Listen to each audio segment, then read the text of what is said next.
All right, we have started joining.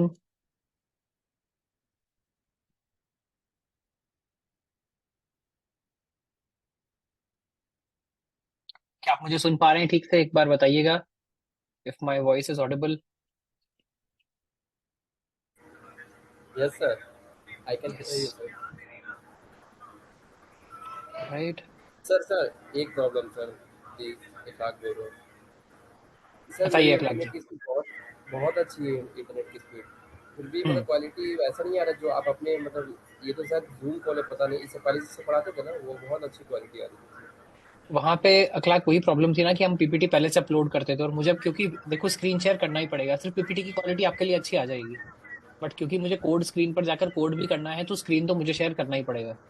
अगर आपको लग रहा है, मैंने कल भी बोला था, आपने भेजा क्या स्क्रीनशॉट खींच के मैम को? ना स्क्रीनशॉट तो मैंने नहीं भेजा। क्यों? मैं जो मुझे बोलता हूँ लगा वो कि सर फालतू होता मेरे है? नहीं नहीं सर, नहीं sir, I am so sorry for this sir.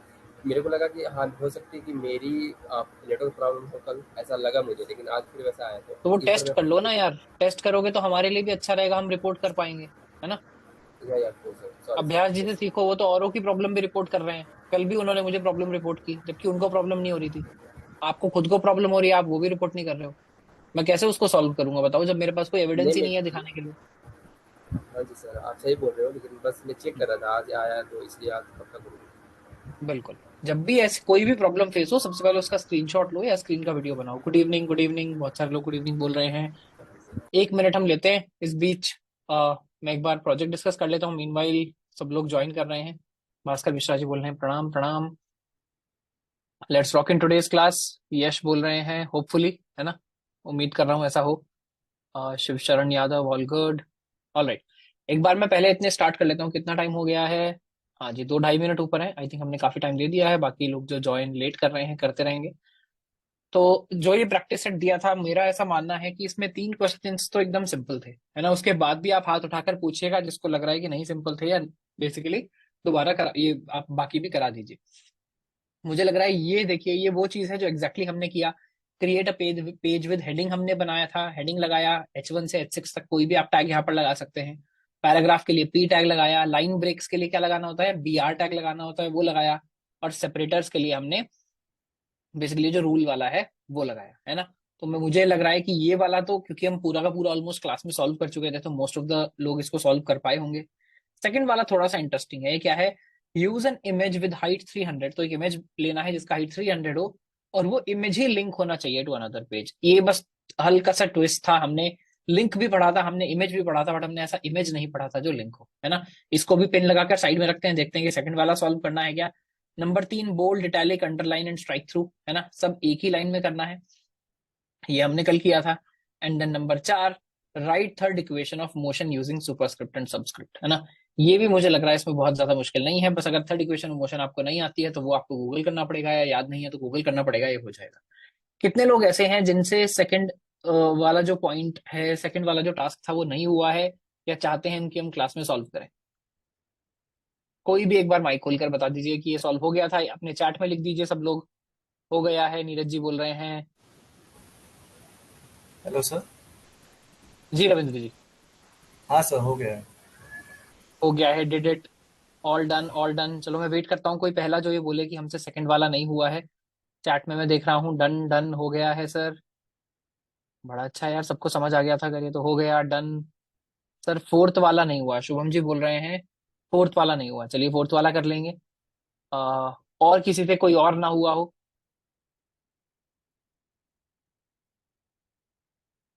All right, तो मैं ज्यूम कर रहा हूँ.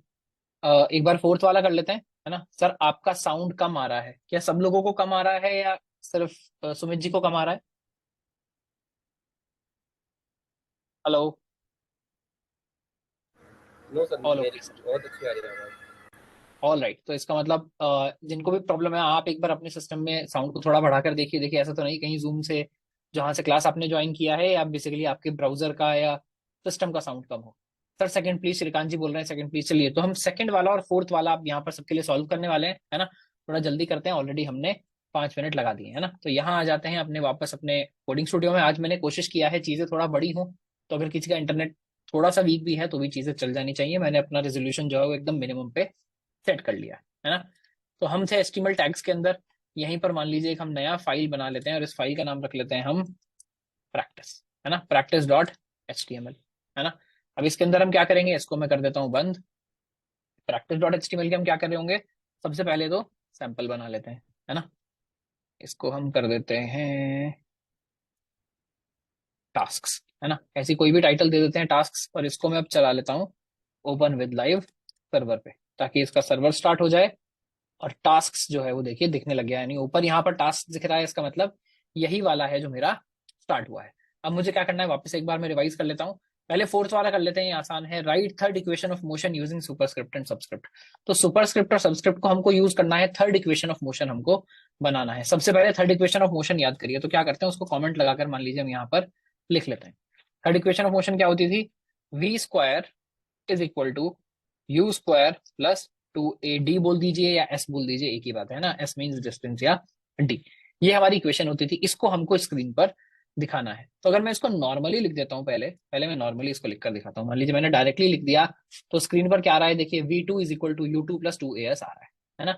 हमको क्या करना है, अभी आप देख रहे होंगे मैंने कोई पैराग्राफ वगैरह यूज नहीं किया, मैंने डायरेक्टली टेक्स्ट लिख दिया, ये भी दिख रहा है ना, क्योंकि ब्राउजर बहुत फॉरगिविंग है। आप बॉडी के अंदर डायरेक्टली कंटेंट लिखेंगे तो उसको भी यहाँ पर शो कर देगा। अब मुझे क्या दिखाना है, मुझे दिखाना है इसको बेसिकली सुपरस्क्रिप्ट में। देखिए स्क्वायर का मतलब क्या होता है, स्क्वायर आना चाहिए ऊपर। तो मैं क्या लिखूंगा, पहले लिखूंगा वी, है ना। इसका सबसे अच्छा तरीका क्या है, इसको पहले दोबारा से कॉपी कर लो, है ना।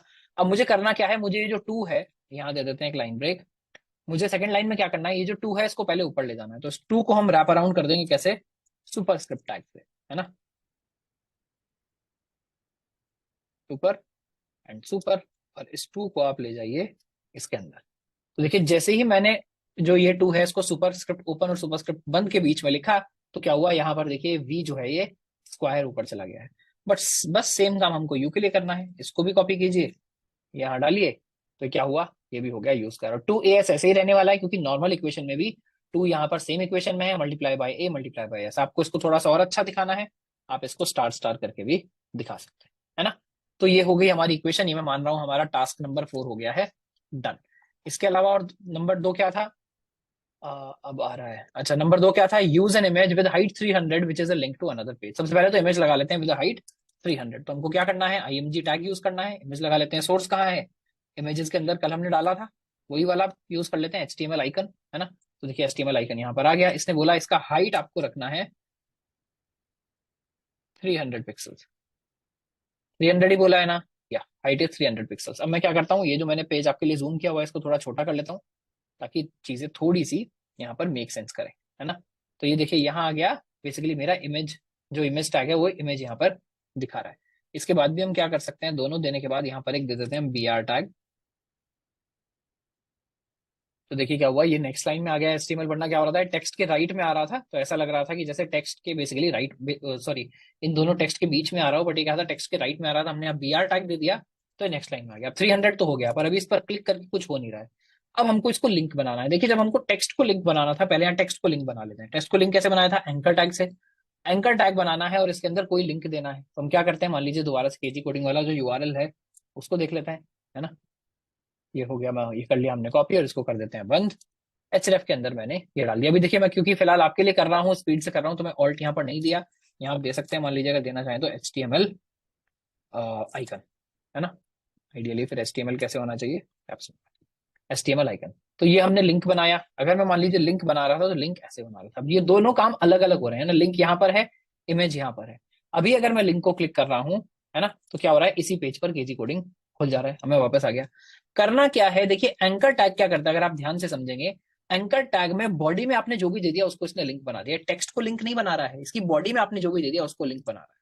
तो मैं क्या कर सकता हूँ, ये जो इमेज मैंने लगाया है, इस इमेज को मैं हटाकर कहाँ मूव कर दूं, जो मेरा एंकर टैग है इसके अंदर, इसकी बेसिकली जो जहां पर ये अपना कंटेंट होल्ड करेगी वहां पर मूव कर दूं।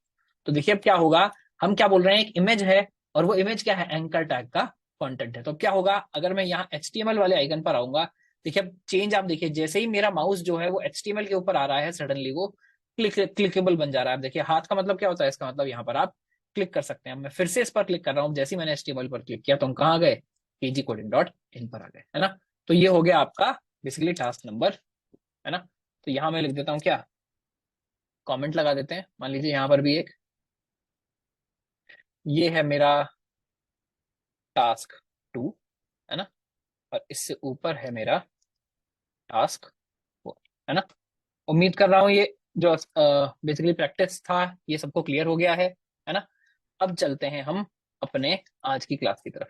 आज की क्लास में हम क्या करने वाले हैं, हम पढ़ने वाले हैं सीएसएस, और हम सीएसएस के कितने लेवल्स में पढ़ेंगे, इन 7 लेवल्स में पढ़ेंगे। ऑब्वियसली आज ये सारे के सारे लेवल्स कवर नहीं होंगे, आज हम सिर्फ सीएसएस लेवल 1 कवर कर रहे होंगे। देखिए अभी हमने एचटीएमएल कंप्लीट नहीं किया है, मैं ये भी क्लियर कर दूं, बहुत लोगों को अगर ऐसा लग रहा है कि एचटीएमएल कंप्लीट हो गया है, नहीं। पर देखिए जब हम कोई, हमारा ऑब्जेक्टिव क्या है, हमारा ऑब्जेक्टिव एचटीएमएल सीखना नहीं है, सीएसएस सीखना नहीं है, हमारा ऑब्जेक्टिव क्या है, फाइनली बर्न स्टैक के लिए तैयारी करना।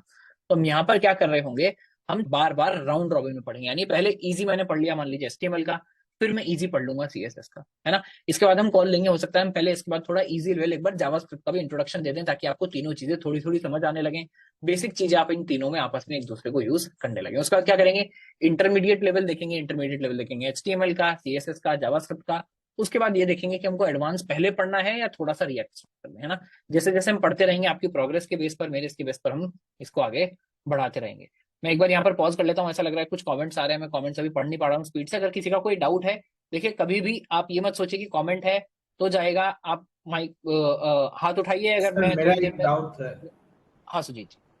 हाँ, मैं बोलना चाहता हूँ, जो HTML में बहुत सारे एट्रीब्यूट्स होता है, जैसे वीडियो टैग में, इमेज टैग में लगाना होता है, तो उसका क्या स्पेसिफिक ऑर्डर है? मतलब इस ऑर्डर में अगर नहीं लगा होगा तो एरर दे देगा? नहीं मतलब देखिए, इन कोई। जनरली जनरली एट्रीब्यूट्स का कोई एरर नहीं होता है। ओनली केस ऐसा होता है कुछ केसेस में जहां पर क्या होता है, एट्रीब्यूट्स एक दूसरे की वैल्यू चेंज कर रहे हैं, यानी एक दूसरे को ओवरराइड कर रहे हैं। उस केस में क्या होता है, जो एट्रीब्यूट बाद में डिफाइन हुआ है उसको जनरली प्रेफरेंस दी जाती है, पर ऐसा बहुत कम होता है। इन जनरल इनका कोई ऑर्डर नहीं है, किसी ऑर्डर में डिफाइन करना है, आप किसी ऑर्डर में डिफाइन कर कुछ सकते बेस्ट प्रैक्टिसेस कुछ भी नहीं है, मतलब मतलब जो भी हैं। ऑर्डर नहीं, है वो। हाँ आप किसी ऑर्डर में डिफाइन कर सकते हैं। और भास्कर जी। और एक। हाँ बताइए। हाँ, और एक डाउट है, मतलब जब हम HTML में विड्थ और हाइट डिफाइन करते हैं तो वहाँ पर पिक्सेल नहीं लिखना होता है, फिर भी चल जाता है, लेकिन CSS में जब होता है तो वो पिक्सेल लिखना ही पड़ता है। क्यों ऐसा होता है? नहीं तो एरर दे देता है, ऐसा भी होता है। देखिए सीएसएस में जब आप लिखते हैं तो वहाँ बहुत सारी तरह की यूनिट्स आप दे सकते हैं, अलग अलग यूनिट्स होती हैं वहां पर, जो हम आगे चल के अभी जब सीएसएस स्टार्ट करेंगे तो देखेंगे, है ना। थोड़ा डाउट्स उतना ही पूछें जितना भी कवर हुआ, अभी जैसे हमने सीएसएस पढ़ाया नहीं है। जब सीएसएस में हम वो सब चीजें करेंगे, आपने हो सकता है थोड़ा आगे पढ़ा हो, है ना। जब सीएसएस में वो सब चीजें करेंगे तब आप ये डाउट पूछ सकते हैं, है ना। भास्कर जी। सर कोई टैग है लाइक फ्रैक्शंस वगैरह लिखने के लिए, हाफ जैसे? उसके लिए टैग नहीं है, पर उसके लिए जो हमने कल देखा था कैरेक्टर एंटिटी रेफरेंस, वो आप यूज कर सकते हैं। वहां पर हाफ, वन फोर्थ, उन सब के लिए सिंबल्स थे, तो वो सिंबल आप डायरेक्टली लगाएंगे तो हाफ और वन फोर्थ वहां दिख जाएगा। उसके अलावा सीएसएस तो हम यूज कर ही सकते हैं बाद में, जिस भी तरह से हमको लुक चेंज करना है उसके लिए। और सर लाइक एंकर टैग जब डिफाइन करते हैं तो हम्म। इमेज एंकर टैग अगर बन रहा है तो हम्म। रेफरेंस हाइपरलिंक जो है उसको इमेज के नीचे शो कर सकते हैं, what do you mean by reference hyperlink? href। Show करना मतलब आप चाहते हो कि यूजर को दिखे कि वो कहाँ क्लिक कर रहा है? शो नहीं करना चाह रहा हूँ, एंकर टैग जब ओपन होता है तो href ऊपर डिफाइन होता है इमेज टैग के ऊपर। ये आप बोल रहे हो? मान लीजिए ये किया है तो आप बोल रहे हो एचआरएफ ऊपर ओपनिंग टैग में हमने डिफाइन किया है, आप ये नीचे डिफाइन करना चाहते हो? हाँ, जब जहाँ क्लोज हो रहा है उससे पहले। नहीं, क्लोजिंग टैग में डिफाइन नहीं करते हैं, जितने भी एट्रीब्यूट्स हैं वो हमेशा ओपनिंग टैग के अंदर ही डिफाइन होते हैं।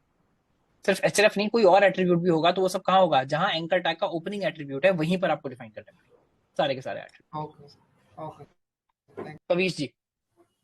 सर कोई डाउट नहीं है, बट पूरा वीडियो मेरा ब्लर आ रहा है और देखिए मैंने कल क्लास के भी स्टार्टिंग में बोला था, जिसको भी ऐसा लग रहा है कि वीडियो ब्लर आ रहा है, प्लीज अपना एक स्क्रीन का स्क्रीनशॉट लीजिए, अपनी स्पीड टेस्ट का एक स्क्रीनशॉट लीजिए और अपने मेंटर को भेजिए, हम उसको रिव्यू करेंगे। कल सिर्फ एक बच्चे का स्क्रीनशॉट आया था, है ना, उससे हमने बात की है। तो प्लीज, अगर बहुत सारे बच्चे अगर ये डाउट फेस कर रहे हैं, बहुत सारे लोग अगर ये प्रॉब्लम फेस कर रहे हैं, तो प्लीज स्क्रीनशॉट लीजिए, वीडियो बनाइए, थोड़ा ऐसा करिए कि वो डाउट, तो वो जो प्रॉब्लम है उसको हम डिबग कर पाए, उसमें थोड़ा हेल्प कर पाए ना। वैसे मैं देखिए आपको बता दूं, पहले हम कस्टम सॉफ्टवेयर यूज कर रहे थे, अभी हम नॉर्मल जूम यूज कर रहे हैं ना। इंटरनेट पर 60% मीटिंग सब जूम पर हो रही है। तो अगर आपको ऐसा लग रहा है कि जूम पर मुझे वीडियो क्वालिटी ठीक नहीं आ रही है, तो in most of the cases आपको एक बार चेक करना चाहिए कि आपकी इंटरनेट स्पीड ठीक है यार, है ना। अगर देखिए मेरी साइड से क्वालिटी खराब होती तो सबको खराब दिख रही होती। Alright, I but think sir एक एक बात कहना चाहूँगा कि आपकी जो कस्टम वाली थी ना, उसकी video quality as compare than this बहुत अखिलाक अच्छी जी, थी। मैंने अभी भी दो जब मिनट पहले भी आपको ये समझाया था कि वहां सिर्फ पीपीटी आपको अच्छी दिख रही थी, जब स्क्रीन शेयर करूंगा तो आपको अच्छा नहीं दिखेगा। कोड तो मैं पीपीटी पे नहीं करा सकता ना। ऑलराइट, चलिए हम क्लास शुरू करते हैं। कवलजीत जी ने माइक ऑन किया हुआ है, आपका सर कोई डाउट है?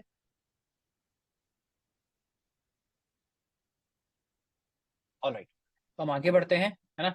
तो अब सीएसएस की क्लास में स्टार्ट करता हूं। मैं समझा रहा था कि कैसे हम सीएसएस को, पहले हम सीएसएस का एक बेसिक लेवल देखने वाले हैं, उसके बाद हम देखेंगे कि जावास्क्रिप्ट को भी किस तरह से करते हैं। आज की क्लास का ऑब्जेक्टिव क्या है हमारा, कि सीएसएस का एक बेसिक लेवल हमको समझ आए। तो सबसे पहले हमने क्या लिखा है, सबसे पहले हमने लिखा है इंपॉर्टेंस क्या है, क्यों सीखना है सीएसएस। देखिए, कोई भी वेबसाइट जो प्रीमियम आपको देखने में लगती है, बहुत बार ऐसा होगा ना, आप किसी की वेबसाइट पर जाते हैं, लगता है हाँ यार क्या वेबसाइट बनाई है ना। और बहुत बार ऐसा लगता है, आप किसी वेबसाइट पर जाते हैं, कहते हैं यार क्या कूड़ा है, चीजें भी ठीक से अलाइन नहीं है, कहीं कुछ हो रहा है, कहीं कुछ हो रहा है। तो वो जनरली किसकी गलती है, जनरली जो भी वहां पर सीएसएस डेवलपर है उसकी गलती है। क्या मतलब, यानी कि सीएसएस बहुत अच्छा नहीं है, बहुत बेसिकली जो डेवलपर है वो बहुत अच्छा काम नहीं कर रहा है, या बेसिकली खराब है। तो देखिए इसमें होता क्या है, कोई भी आप अगर प्रीमियम वेबसाइट देखेंगे, आप नेटफ्लिक्स देख लीजिए, एप्पल की देख लीजिए, बहुत कोई भी अगर प्रीमियम ब्रांड है, आप बड़े, सिर्फ टेक ब्रांड्स की मैं बात नहीं कर रहा हूँ, आप मान लीजिए अगर स्पोर्ट्स गियर में देखें, आप नाइकी जो है उसकी वेबसाइट देखिए, कोई भी अगर बड़ा अच्छा ब्रांड होगा, आप जाकर देखेंगे उनकी वेबसाइट जनरली बहुत ही अच्छी, बहुत ही सुंदर होती है देखने में। ऐसा क्यों? क्योंकि इट इंस्पायर्स कॉन्फिडेंस। जो कस्टमर है वो वहां पर अच्छे पैसे खर्च करने वाला है, अगर उसको लगेगा कि यार इसको तो वेबसाइट ही प्रॉपर नहीं है, तो क्या होगा, वो जनरली हिचकिचाएगा कि पता नहीं इनकी बात की सर्विस भी कैसी होने वाली है। तो इसलिए जो भी प्रीमियम ब्रांड्स हैं, जो भी थोड़ी भी अच्छी कंपनी है, वो क्या कोशिश करती है कि हमारी वेबसाइट बहुत अच्छी होनी चाहिए। उससे क्या होता है, उससे क्यों, बेसिकली अगर वेबसाइट अच्छी होगी तो प्रीमियम कस्टमर आएगा, प्रीमियम कस्टमर आएगा तो आपकी वेबसाइट पर अच्छे पैसे खर्च करेगा। और अगर कंपनी को, किसी भी कंपनी को, कोई भी ऑर्गेनाइजेशन चला रहा है, उसको पता है कि कहीं पर मैं अगर 5 रुपए खर्च करूंगा तो उससे 10 रुपए मुझे मिलने वाले हैं, तो कंपनी वहां पर बेझिझक पैसे खर्च करती है। उन डिपार्टमेंट्स पे बहुत अच्छे पैसे खर्च किए जाते हैं जो बेसिकली बाकी सबकी सैलरी उठा रहे हैं या बाकी सबके लिए पैसे कमा रहे हैं। तो इससे होता क्या है, सीएसएस डेवलपर्स जनरली काफी अच्छी सैलरी पर उठाए जाते हैं, अगर आप अपना काम अच्छे से जानते हैं तो इसलिए अगर आप सीएसएस एज ए स्किल को भी, सिर्फ सीएसएस को भी बहुत अच्छे से सीख लें तो इसकी बहुत सारी ओपनिंग्स होती हैं। मैंने इन जनरल, मैं जब अमेजोन में काम करता था, और किसी भी स्पेसिफिक टेक्नोलॉजी का डेवलपर हायर होते नहीं देखा है एक्सेप्ट सीएसएस। वहां पर हमारे पास सीनियर डेवलपर होते थे हु ओनली न्यू सीएसएस। तो पेज को सिर्फ अच्छा करना है, सिर्फ वही उनका काम होता था। बेसिकली पेज को ठीक से अरेंज करना, सिर्फ दिखने में अच्छा नहीं होना चाहिए, यूजेबल भी होना चाहिए। उस टाइप के लिए मैंने देखा है अमेजोन में स्पेसिफिकली लोगों को हायर होते हुए, है ना। तो ये काफी इंपॉर्टेंट स्किल है जो आपको सीखना चाहिए। तो ये बेसिक चीजें आज हम कवर करने वाले हैं। सबसे पहले बेसिक सिंटैक्स से स्टार्ट करते हैं ना। अभी तक हमने देखा था एचटीएमएल का बेसिक सिंटैक्स, अब हम देखेंगे सीएसएस का बेसिक सिंटैक्स। तो सीएसएस में क्या होगा, देखिए सीएसएस में जब जब आप जनरली लिखते हैं सीएसएस, तो इस तरह से लिखा जाता है। कैसे?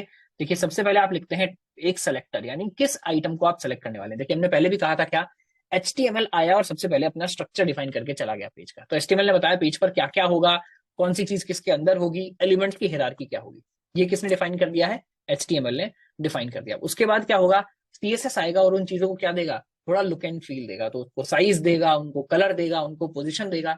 पर देखिए जब सीएसएस आया है तो एचटीएमएल तो अपना काम करके जा चुका है, ये हमने कल भी बात की थी, आईडी को हमने करके दिखाया था कि आईडी पर आप लिंक कैसे करेंगे। पर बेसिकली जब सीएसएस आया तो एचटीएमएल अपना काम करके जा चुका है। तो सीएसएस डिफाइन करने के लिए आपको सबसे पहले बताना है कि ये सीएसएस अप्लाई किस पर होगी, है ना। तो वो जो अप्लाई किस पर होगी, ये जो आपको सेलेक्ट करना होता है, एग्जिस्टिंग पेज में से जो एलिमेंट्स आपको सेलेक्ट करने होते हैं, उसको क्या बोलते हैं, उसको बोलते हैं सेलेक्टर। तो जब भी आपको ये सीएसएस डिफाइन करेंगे, सेलेक्टर भी बहुत सारे टाइप्स के होते हैं जो आज हम देखेंगे, पर जब भी आप सीएसएस डिफाइन करेंगे, सबसे पहली जो चीज आपको देनी होगी उसका नाम है सेलेक्टर, यानी किस पर ये अप्लाई होने वाला है। उसके बाद जब आपने एक बार सेलेक्टर लिख लिया है, उसके बाद आएगा ओपनिंग ब्रेस और क्लोजिंग ब्रेस, यानी इसके बीच में अब आप प्रॉपर्टीज को डिफाइन करने वाले हैं कि इस पे टारगेट करना और उसके उसके अंदर चेंजेस क्या क्या करने हैं। देखिए यहाँ पर क्या आ रहा है, यहाँ पर आ रहा है फॉन्ट साइज कोलन 30 पिक्सल, यानी किसी भी चीज के टेक्स्ट का साइज क्या है। फॉन्ट साइज का मतलब क्या होता है, टेक्स्ट का साइज क्या है। तो टेक्स्ट का साइज आप पिक्सल्स में डिफाइन करना चाहते हैं, तो देखिए यहाँ भी जो सिंटेक्स है वो क्या है, पहले आप प्रॉपर्टी का नाम देंगे, फिर एक कोलन लगाएंगे, फिर उसकी वैल्यू देंगे और उसके बाद सेमीकोलन देंगे। अगर multiple basically property value pairs हैं तो आप सेमीकोलन लगाने के बाद उनको सेम लाइन में लिख सकते हैं, नेक्स्ट लाइन में लिख सकते हैं, थोड़ा सुंदर दिखाना चाहते हैं तो। पर बेसिकली इस तरह से जो सीएसएस का सिंटेक्स है वो वहां पर काम करता है। तो एक बार यही वाला जो एग्जांपल है इसको हम लगाकर देख लेते हैं, है ना। आ जाते हैं वापस अपने कोडिंग स्टूडियो में, प्रैक्टिस को हम कर देते हैं बंद। एचटीएमएल टैग्स वाला काम अभी हम नहीं कर रहे हैं, तो हम क्या करेंगे, वन के अंदर एक और फोल्डर बना लेते हैं। मान लीजिए इसका नाम हम रख लेते हैं सीएसएस की जगह सीएसएस बेसिक।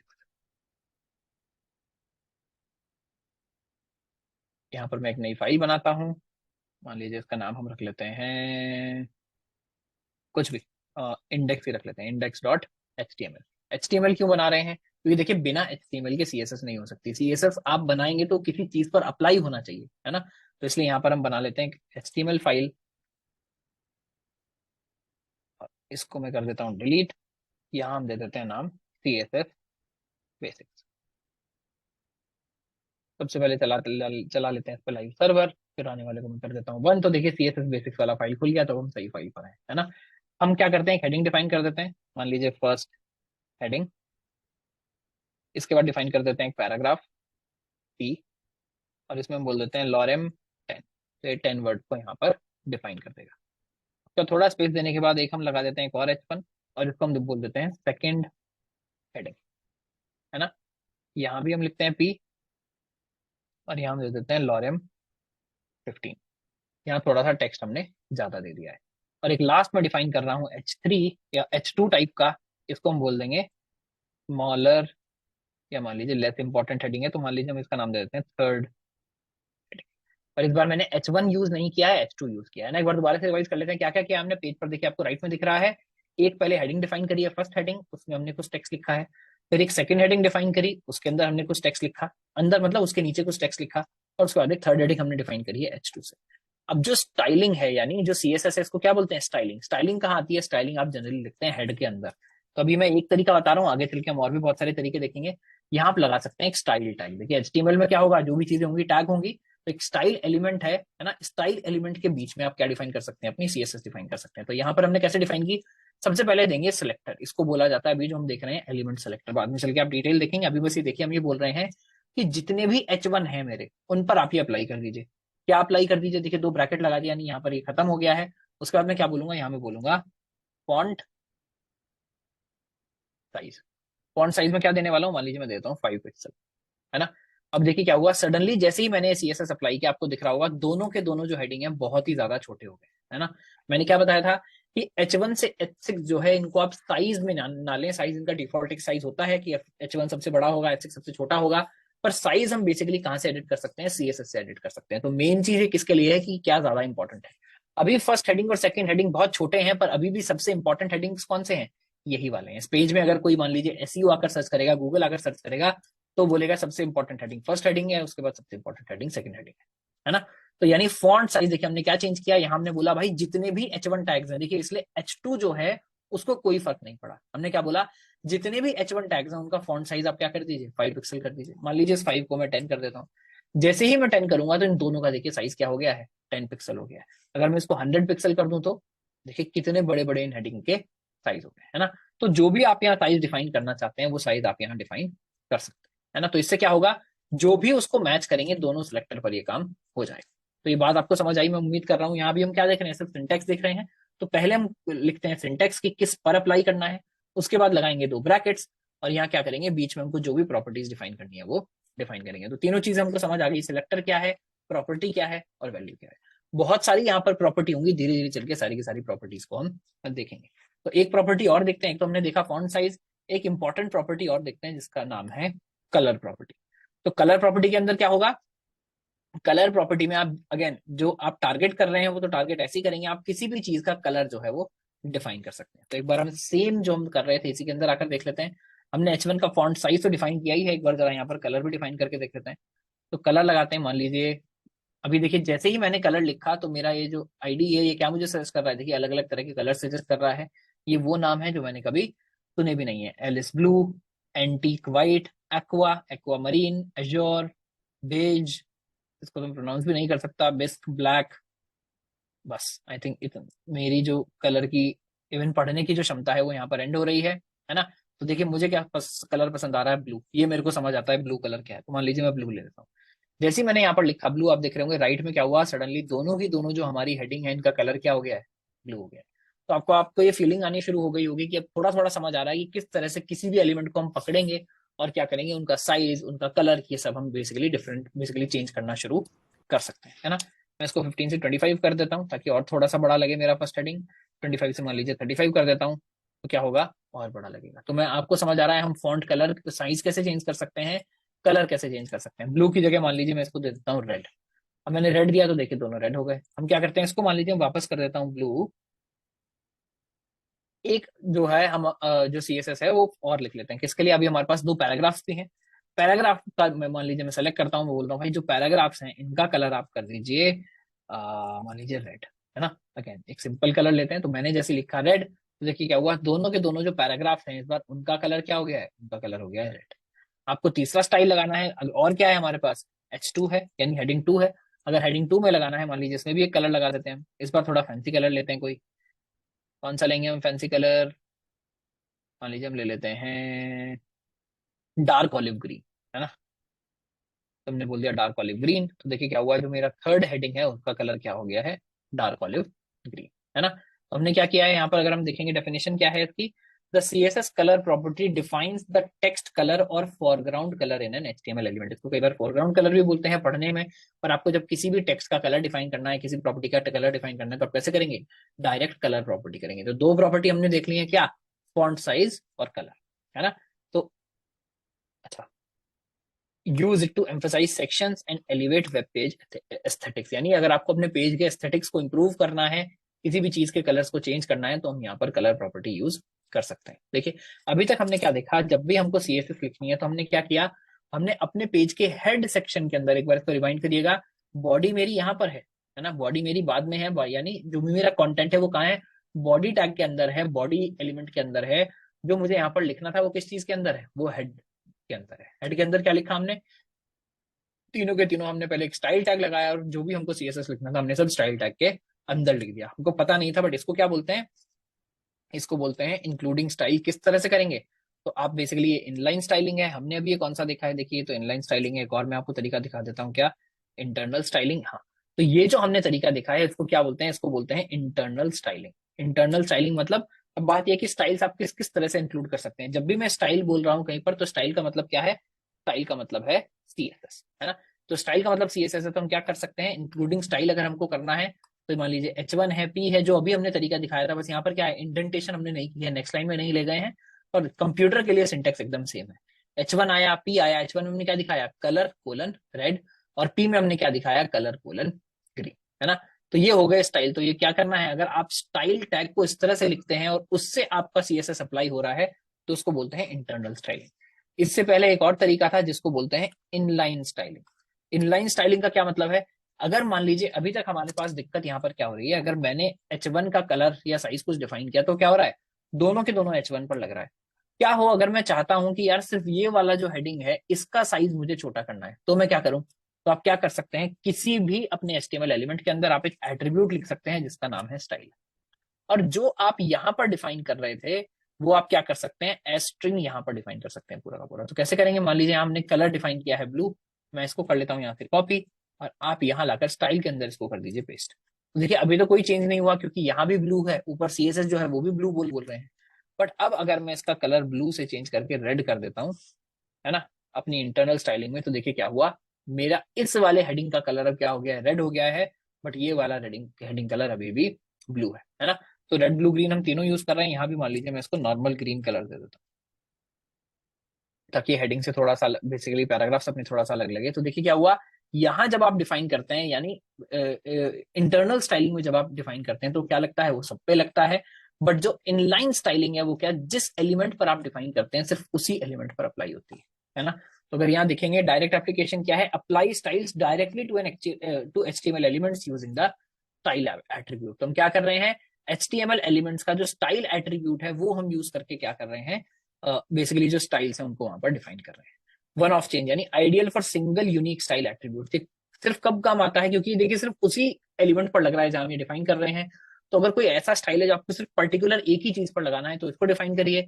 अगर आप अपने स्टाइल के टेम्पलेट्स डिफाइन करने की कोशिश कर रहे हैं, जैसे हम रिएक्ट की बात कर रहे थे कि चीजों को आप कंपोनेंट में तोड़ रहे हैं, वो कंपोनेंट दोबारा जहां पर आएगा तो वहां पर भी उसका वही स्टाइल होगा। तो अगर आपको लग रहा है पूरे पेज पर कोई ऐसा स्टाइल है जो बस एक ही जगह दिखना चाहिए, तो आप क्या करेंगे, इनलाइन स्टाइलिंग का आप वहां पर यूज कर सकते हैं, है ना। ये थोड़ा सा क्लटर हो जाता है, क्यों, अब आपका HTML और CSS का कोड जो है वो मिक्सअप हो रहा है, एक ही जगह पर हो रहा है। तो इससे बेसिकली जब बहुत बड़े हो जाते हैं प्रोजेक्ट्स, तो मेंटेन करना थोड़ा सा मुश्किल हो जाता है। और रीयूजेबिलिटी क्या होती है, इससे बिल्कुल खत्म हो जाती है, क्योंकि आपने जहां पर डिफाइन कर दिया, जिस एलिमेंट के अंदर डिफाइन कर दिया, स्टाइलिंग सिर्फ उसी एलिमेंट पर अप्लाई हो रही है। तो ये दो तरीके हमको समझ आ गए। एक बार तीसरा तरीका देख लेते हैं, फिर हम डाउट्स ले लेंगे अगर कोई डाउट्स आ रहे हैं तो। एक दो तरीके क्या हुए, एक तो हुआ बिल्कुल एलिमेंट पर ही अप्लाई करना, दूसरा क्या हुआ, दूसरा हुआ ऊपर स्टाइल टैग बनाकर अप्लाई करना, और तीसरा तरीका जो बेसिकली सारे प्रोजेक्ट्स में यूज होता है उसको बोलते हैं एक्सटर्नल स्टाइलिंग। एक्सटर्नल स्टाइलिंग का क्या मतलब है कि आप सीएसएस की फाइल ही अलग बनाइए, आप सीएसएस की फाइल अलग बनाइए और उसको आप कर लीजिए इंक्लूड। तो हम क्या कर सकते हैं, एक बार इसको करके देख लेते हैं। मान लीजिए हमने जो इनलाइन स्टाइल है उसको तो मैं यहाँ छोड़ देता हूँ, पर ये जो स्टाइल में मैंने यहाँ लिखा है, मान लीजिए इसको मैं अलग फाइल में मूव करना चाहता हूँ, तो मैं क्या करूंगा, यहाँ सीएसएस बेसिक्स के अंदर ही जनरली आप क्या करते हैं, प्रोजेक्ट के अंदर एक अपना फोल्डर बनाते हैं जिसका नाम आप रखते हैं स्टाइल्स, है ना। सीएसएस रख लीजिए, स्टाइल्स रख लीजिए, जनरली स्टाइल्स रखा जाता है। इसके अंदर एक नई फाइल हम बना लेते हैं, है ना, जिसका नाम मान लीजिए मैं रख लेता हूँ स्टाइल डॉट सीएसएस, है ना। डॉट सीएसएस फाइल बनी, अभी तक हमने सिर्फ डॉट एचटीएमएल फाइल बनाई है, अब क्या आ गई, एक डॉट सीएसएस फाइल भी आ गई। अब मैं क्या करूंगा, इंडेक्स डॉट एचटीएमएल को हम कर देते हैं बंद, और ये जो मेरे स्टाइल्स हैं इनको मैं उठाकर कहाँ रख देता हूँ। देखिए स्टाइल टैग नहीं आएगा क्योंकि अब हम सीएसएस फाइल डिफाइन कर रहे हैं, तो सीएसएस फाइल में हम डायरेक्टली सीएसएस को लिख सकते हैं, यहाँ हमको तो बेसिकली इसको एनक्लोज करने की जरूरत नहीं है स्टाइल टैग के अंदर। स्टाइल टैग मैं यहाँ से हटा देता हूँ, स्टाइल टैग हट गया। देखिए बहुत सुंदर पेज लग रहा है। अरे भाई कहाँ सुंदर लग रहा है, सारी की सारी सीएसएस तो अप्लाई ही नहीं हुई, सिर्फ जो इनलाइन सीएसएस मेरी बची हुई थी, है ना, सिर्फ वो ही बची है, क्या हुआ है, बाकी सीएसएस अप्लाई नहीं हुई। देखिए अप्लाई इसलिए नहीं हुई कि हमने फाइल तो डिफाइन की बट इसको इंक्लूड नहीं किया। तो इंक्लूड कैसे करेंगे, उसके लिए एक नया टैग हम यूज करते हैं जिसका नाम होता है लिंक टैग। तो मैं यहाँ क्या लिखूंगा, मैं लिखूंगा लिंक, एंटर दबाऊंगा तो देखिए क्या पूछ रहा है मेरे से, एचरेफ। एचरेफ मतलब हमने एंकर टैग में देखा था एचरेफ का क्या मतलब होता है, एचरेफ का मतलब होता है पाथ। तो मैं यहाँ क्या दूंगा, पाथ दे दूंगा, कहाँ है, रिलेटिव पाथ। स्टाइल्स नाम का हमने एक फोल्डर बनाया है, उसके अंदर स्टाइल डॉट सीएसएस लगाया है। देखिए जैसे ही मैंने लगाया वापस मेरा पूरा का पूरा जो स्टाइल है वो वापस आ गया। तो देखिए एक फाइल लगाने से मैं क्या करूंगा, इसको कट करता हूँ तो सबका स्टाइल जो है वो गायब हो जाता है। वापस लाता हूँ तो जो जो स्टाइल्स मैंने यहाँ डिफाइन किए हैं वो अप्लाई हो रहे हैं। एक बार अगर मैं रेड कलर को क्या करके देखूं, कुछ और कलर करके देख लेते हैं, है ना। देखिए वापस ब्लैक हो गया है, मैं मान लीजिए व्हाइट कर देता हूँ, टेक्स्ट छुप ही जाए। जैसे ही मैंने व्हाइट किया देखिए पूरा का पूरा टेक्स्ट छुप गया है, बट टेक्स्ट अभी भी यहाँ पर मौजूद है, ऐसा नहीं कि टेक्स्ट छुप गया। देखिए जैसे ही मैं सेलेक्ट कर रहा हूँ तो टेक्स्ट आपको वापस दिख रहा है ना। तो मान लीजिए ग्रे कर देते हैं, बहुत सारे ग्रीन येलो कर देते हैं, कोई भी कलर आप यहाँ पर डिफाइन कर रहे हैं। अब देखिए बहुत ही खराब लग रहा है ना। तो इसको मैं क्या करता हूँ, वापस कर देता हूँ। इनिशियली हमने क्या किया हुआ था, रेड किया हुआ था, रेड ही कर देते हैं। रेड भी हालांकि कोई बहुत अच्छा नहीं लग रहा है। तो आपको ये समझ आया कि स्टाइल को यूज करने के तीन तरीके हमारे पास हैं, क्या क्या, वापस चल के देखते हैं एक बार। सबसे पहला क्या था, इनलाइन स्टाइलिंग। इनलाइन का मतलब है एलिमेंट जहां पर टैग जहां पर डिफाइन है, ओपनिंग टैग के अंदर ही आप पूरा का पूरा स्टाइल लिखेंगे। दूसरा तरीका, आप पेज के टॉप पर स्टाइल एलिमेंट लगाकर वहां लिखेंगे। और तीसरा, बेसिकली अलग से फाइल बनाएंगे। देखिए प्रैक्टिकल बात मैं एक और बता दूं डाउट लेने से पहले, मोस्ट ऑफ द केसेस में एक्सटर्नल स्टाइलिंग यूज होती है, और जब लोग थोड़ा सा टिक्की लगा रहे होते हैं, कोई चीज फिक्स करने के मोड में होते हैं, तो वहां पर क्या, इनलाइन स्टाइलिंग यूज होती है। ये जो स्टाइलिंग है, जो जहां बेसिकली आप इंटरनल स्टाइलिंग की बात कर रहे हो, ऊपर स्टाइल टैग लगाना, ये बहुत ही छोटी फाइल्स में, बहुत ही छोटे प्रोजेक्ट में यूज होता है, बड़े प्रोजेक्ट में इसका यूज ऑलमोस्ट ना के बराबर होता है। तो अगर आप कोई चीज फिक्स करना चाह रहे हैं, एक एलिमेंट को स्पेसिफिकली स्टाइलिंग चेंज करना चाह रहे हैं, तो कई बार आप क्या करते हैं, एचटीएमएल के अंदर ही उसको डिफाइन कर देते हैं। अदरवाइज सारी की सारी स्टाइलिंग जनरली क्या, एक अलग फाइल में इंक्लूड की जाती है, अलग फाइल में लिखी जाती है, और फिर उस फाइल को इंक्लूड कर लिया जाता है। ठीक है, तो एक बार यहाँ पे मैं पॉज, लोगों के कोई भी डाउट्स हैं तो वो सब आप पूछ सकते हैं। Hriday ji, yes. Hello, sir. Hello. Sir, we know that that HTML interpret line by line from top to bottom. So, if we talk about the internal styling, so then how it actually happen? Because our body is in the bottom of our head, so the style may be applied before executing the body. So, does body execute fast and then execute the style? This is a good question. See, when browser is rendering, right? These are called rendering cycles. So what happens is, in the first cycle, if you have some JavaScript, suppose if there is, हम जब JavaScript पढ़ेंगे तब देखेंगे, so if there is some JavaScript that you are including it at the top, right? That basically that is included immediately. But all the styles are kept aside. It doesn't matter where you included them. All the style, once the HTML structure is formed, then only it starts picking the styles, right? And styles also are applied in priority. So if you see, external styling has the least priority, right? After that, it basically gives priority to internal styling. So if there is some style that you have defined in external file, but you again define it in internal styling, then this is given priority. And the most priority is inline styling. So it doesn't matter what is happening otherwise. If you have defined inline styling, that will be given priority. But all of these styles are applied afterwards. Once the HTML structure is done, then styles are applied. Sir, sometimes it happened when you write JavaScript code to the top of the file. So we know we use ID and classes to select the element. So then we try to apply our style in JavaScript, but it is not exactly happened due to the JavaScript code in the top of the HTML and As I said, the JavaScript is separate. JavaScript starts executing immediately as soon as it is included. That's why most of the JavaScript that we do that basically deals with elements, you generally apply a callback. Again, अभी मैं सब बच्चों के लिए नहीं बोल रहा हूँ, whoever knows मैं अभी उनको बता देता हूँ कि there is a generally callback which says when page is ready, right? On DOM ready, whatever. I don't remember the exact syntax, but that's when you start doing a lot of stuff, right? So JavaScript starts executing immediately, but styles are applied after HTML body is formed. Thank you, sir. और किसी का कोई doubt है? सबको सब समझ आ गया? Sir अंकुर सोनी जी। हाँ, ये जो अभी हाँ सर जी बोल रहे थे कि लाइन बाय लाइन प्रोसेस होता है, तो फिर ये वाला स्टेटमेंट किसके लिए है? ये सिर्फ HTML के लिए है, मतलब जो हमारा स्ट्रक्चर बनाया हमने HTML से कि पहले एक पैराग्राफ आएगा, फिर हेडिंग आएगी या फिर इमेज आएगी, ये लाइन बाय लाइन वाली चीज is it only for the HTML जो हमने कोड लिखा है उसके लिए? मैं लाइन बाय लाइन का मतलब नहीं समझा, आप एक बार थोड़ा सा और एक्सप्लेन करो। आप लाइन बाय लाइन से क्या मतलब समझ रहे हो?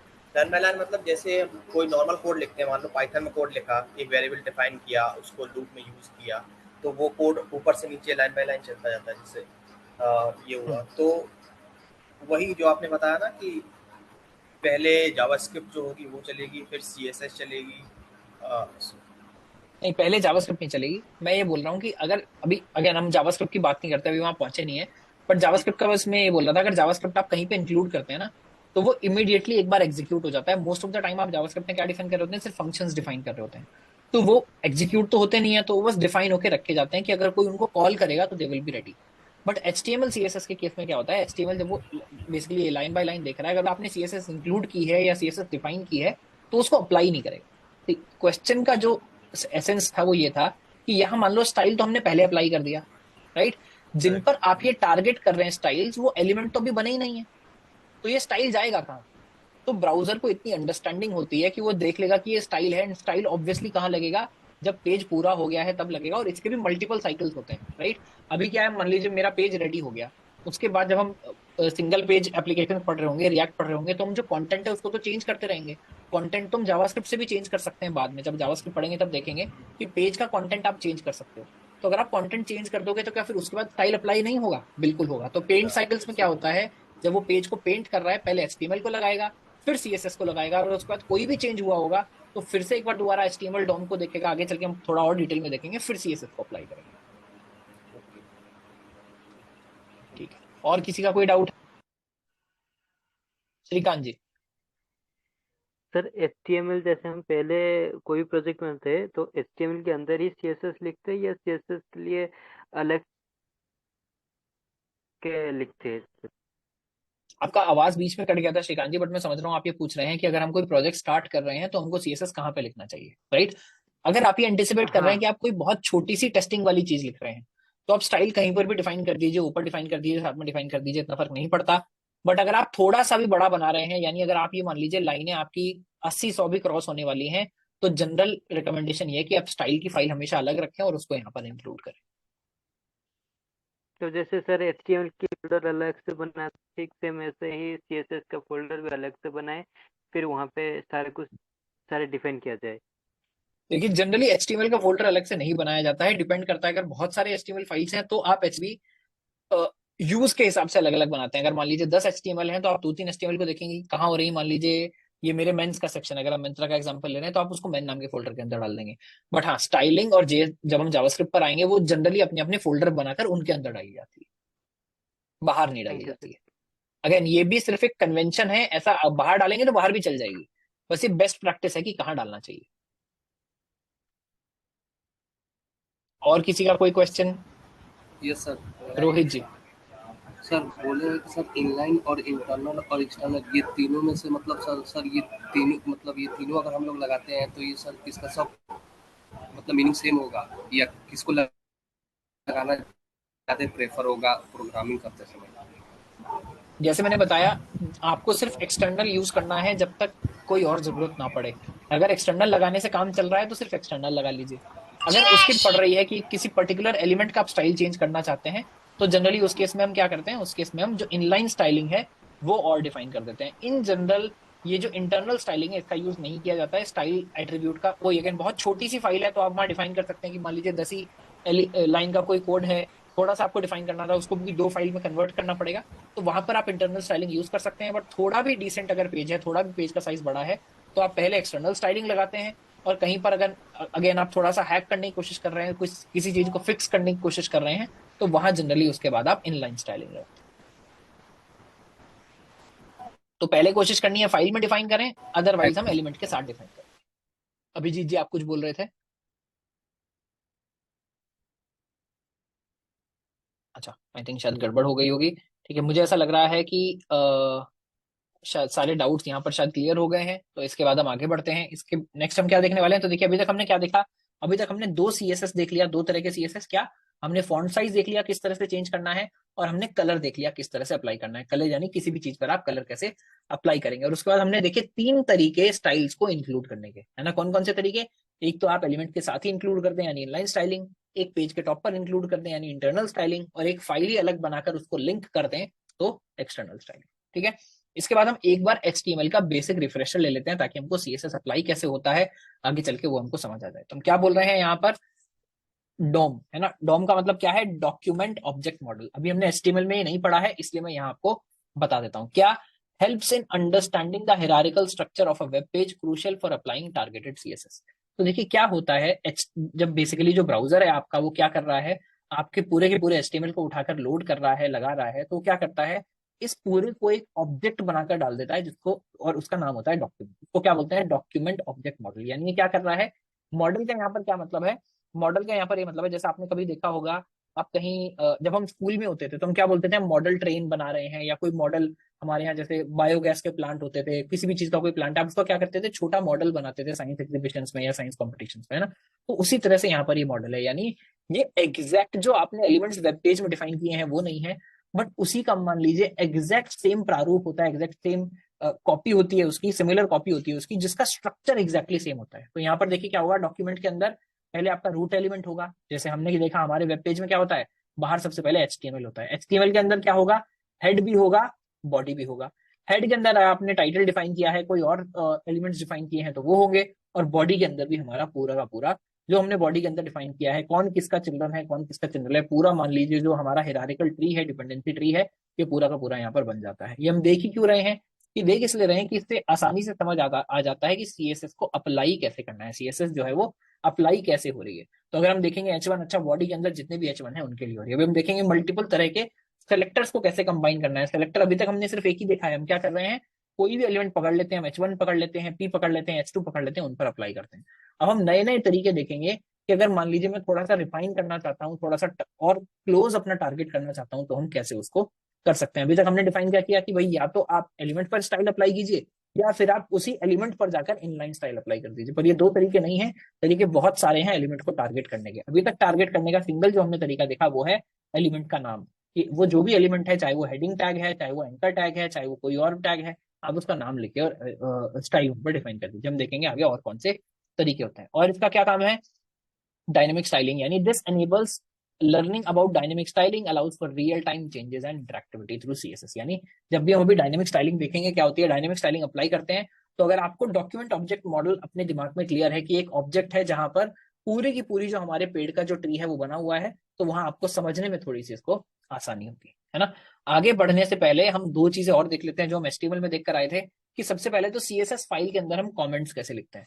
तो देखिए वहां हम कमेंट्स किस तरह से लिख रहे थे, HTML में हमने जो कमेंट्स लिखे हैं वो हम लिखते थे, इससे पहले वाली फाइल में लिखा था, यहाँ मान लीजिए मैं लिखकर दिखा देता हूँ। यहाँ मान लीजिए बोल रहे हैं अंडरस्टैंडिंग स्टाइल, तो हम क्या करते हैं, एंगल ब्रैकेट, एक्सक्लेमेशन मार्क लगाते हैं, और उसके बाद 2 हाइफन, और एंड कैसे करते हैं, अगेन 2 हाइफन और क्लोजिंग ब्रैकेट। अब इसके बीच में मैं कुछ भी लिख दूं, मान लीजिए मैं बोल रहा हूँ अंडरस्टैंडिंग स्टाइल्स, है ना। तो ये क्या है, हमने बात की थी कमेंट क्या होता है, कमेंट होता है दूसरे इंसान के लिए। जो कंपाइलर है यानी जो ब्राउजर है यहाँ पर इस केस में, जो मशीन है, जो सॉफ्टवेयर बेसिकली इसको माफ कीजिएगा जो इम्प्लीमेंट कर रहा है, वो क्या होगा, वो इसको टोटल इग्नोर कर देगा। इसको हम कंट्रोल जी कर देते हैं, कलर्स को बाद में पढ़ने वाले हैं। वो टोटली इसको इग्नोर कर देगा। ये सिर्फ क्या है, जो कोई और अगर आकर आपका कोड पढ़ने वाला है, कोई और इंसान आपका कोड पढ़ने वाला है index.html, तो वो देखकर समझ जाएगा कि अच्छा ये फाइल इसलिए लिखी हुई है क्योंकि आप स्टाइल्स को समझने की कोशिश यहाँ पर कर रहे हैं। अब सेम चीज अगर मैं CSS में लिखना चाहूँ तो कैसे लिखूंगा, है ना। तो मान लीजिए मैं पैराग्राफ के ऊपर लिखना चाह रहा हूँ कि यार ये कलर मैंने रेड लगाया है बट बाद में इसको चेंज करने वाला हूँ, है ना। तो आप क्या करेंगे, नॉर्मल प्रोग्रामिंग कमेंट का जो जनरली सिंटेक्स होता है वो यहाँ पर चलता है, क्या, स्लैश स्टार से स्टार्ट होगा आपका कमेंट और स्टार स्लैश पे एंड हो जाएगा। इसके बीच में जो भी है CSS की फाइल उसको टोटली इग्नोर करने वाली है। तो मान लीजिए मैं यहाँ लिख देता हूँ I will change this colour letter, है ना। तो क्या है, जो मान लीजिए कोई बाद में आकर आपकी फाइल देख रहा है तो वो समझ जाएगा कि अच्छा ये कलर आप बाद में चेंज करने वाले हैं। तो कमेंट किस लिए है, कमेंट है दूसरे इंसान के लिए जो उसको पढ़े और समझ जाए कि आप यहाँ पर क्या करने वाले थे। टोटली क्या होने वाला है, इग्नोर होने वाला है। देखिए अगर मैं क्या करूँ, कई बार प्रोग्रामिंग में क्या यूज करते हैं, कोई कोड को अगर हमको इनएक्टिव करना है, आप चाहते हैं यार ये पैराग्राफ टैग अभी लगना नहीं चाहिए बट मैं इसको डिलीट भी नहीं करना चाह रहा, वापस आके मुझे बाद में लिखना पड़ेगा, तो आप क्या करते हैं, जनरली उसको कमेंट के अंदर बंद कर देते हैं। तो आप कमेंट स्टार्ट तो यहीं पर कीजिए और खत्म यहाँ पर कर दीजिए। तो देखिए अब क्या होगा, क्योंकि पैराग्राफ वाला जो हमने स्टाइल लिखा था वो कहाँ आ गया है, कमेंट के अंदर आ गया है, तो कंपाइलर को भी, ब्राउजर उसको भी इग्नोर कर देगा। तो देखिए जो हमने डिफाइन किया था कि पैराग्राफ का कलर रेड होना चाहिए वो भी इनएक्टिव हो गया है, पैराग्राफ का कलर वापस क्या दिखने लगा है, ब्लैक दिखने लगा है। तो कई बार अगर आप कोई कोड डिलीट नहीं करना चाहते बट उसको सिर्फ इनएक्टिव करना चाहते हैं तो उसको भी आप कमेंट कर सकते हैं। ये बात HTML पे भी अप्लाई होती है, CSS पे भी अप्लाई होती है, और भी जो हम कोड लिखेंगे सब पर अप्लाई होती है। कोई भी कोड को इनएक्टिव करने के लिए आप क्या करते हैं, उसमें कमेंट लगा सकते हैं, है ना। तो कमेंट हम समझ गए, वहां था बेसिकली सिंटैक्स जो हमने पहले देखा HTML में। यहाँ क्या है, स्लैश स्टार से शुरू करेंगे यानी फ्रंट स्लैश स्टार से शुरू करेंगे और स्टार फ्रंट स्लैश से एंड कर देंगे। बीच में हम चाहे जो भी लिखते जाएं सब कुछ क्या हो जाएगा, इनएक्टिव हो जाएगा, है ना। इसमें हमने देखा क्या है, नोट्स लेने के लिए होता है, not displayed syntax helpful for code organisation, यानी आप जब लिख देते हैं तो बेसिकली काम आता है। आप एक लाइन में लिखें, मल्टी लाइन में लिखें, सब कुछ यहाँ पर कर सकते हैं, है ना। तो ये हुआ कमेंट। अब जो MDN डॉक्यूमेंटेशन हमने देखा था, क्या वो सिर्फ HTML पर अप्लाई होता था या वो क्या CSS पर भी अप्लाई होता है। देखिए वो HTML पे भी अप्लाई होता है, वो CSS पे भी अप्लाई होता है। यानी अगर मैं डॉक्यूमेंटेशन देखना चाहूँ किसकी, CSS के बारे में कुछ, तो वो भी मैं कहाँ देख सकता हूँ, MDN डॉक्यूमेंटेशन पर देख सकता हूँ। देखिए मैंने क्या किया, मैं जैसे ही कलर पर आकर मैंने होवर किया तो यहाँ क्या बोल रहा है, ये बोल रहा है सेट्स द कलर की जगह मैंने कहीं और होवर कर दिया, sets the colour of an element's text. ये बता रहा है एक एलिमेंट का टेक्स्ट का को कलर सेट करना है तो उसको यूज कर सकते हैं। एज 12 वर्जन से अवेलेबल है, Firefox 1, safari 1, Chrome 1, IE3, opera 3। यहाँ बेसिक डिटेल्स दे रहा है। आपको लग रहा है नहीं यार हमको तो और डिटेल में पढ़ना है, तो आप क्या करिए, ये जो इसने नीचे लिंक दिया हुआ है इसको हम क्लिक कर देंगे, इसको परमिशन दे दीजिए ओपन की। तो देखिए क्या हुआ, ब्राउजर में इसने एकदम से कलर प्रॉपर्टी जो है उसको यहाँ पर खोल दिया है।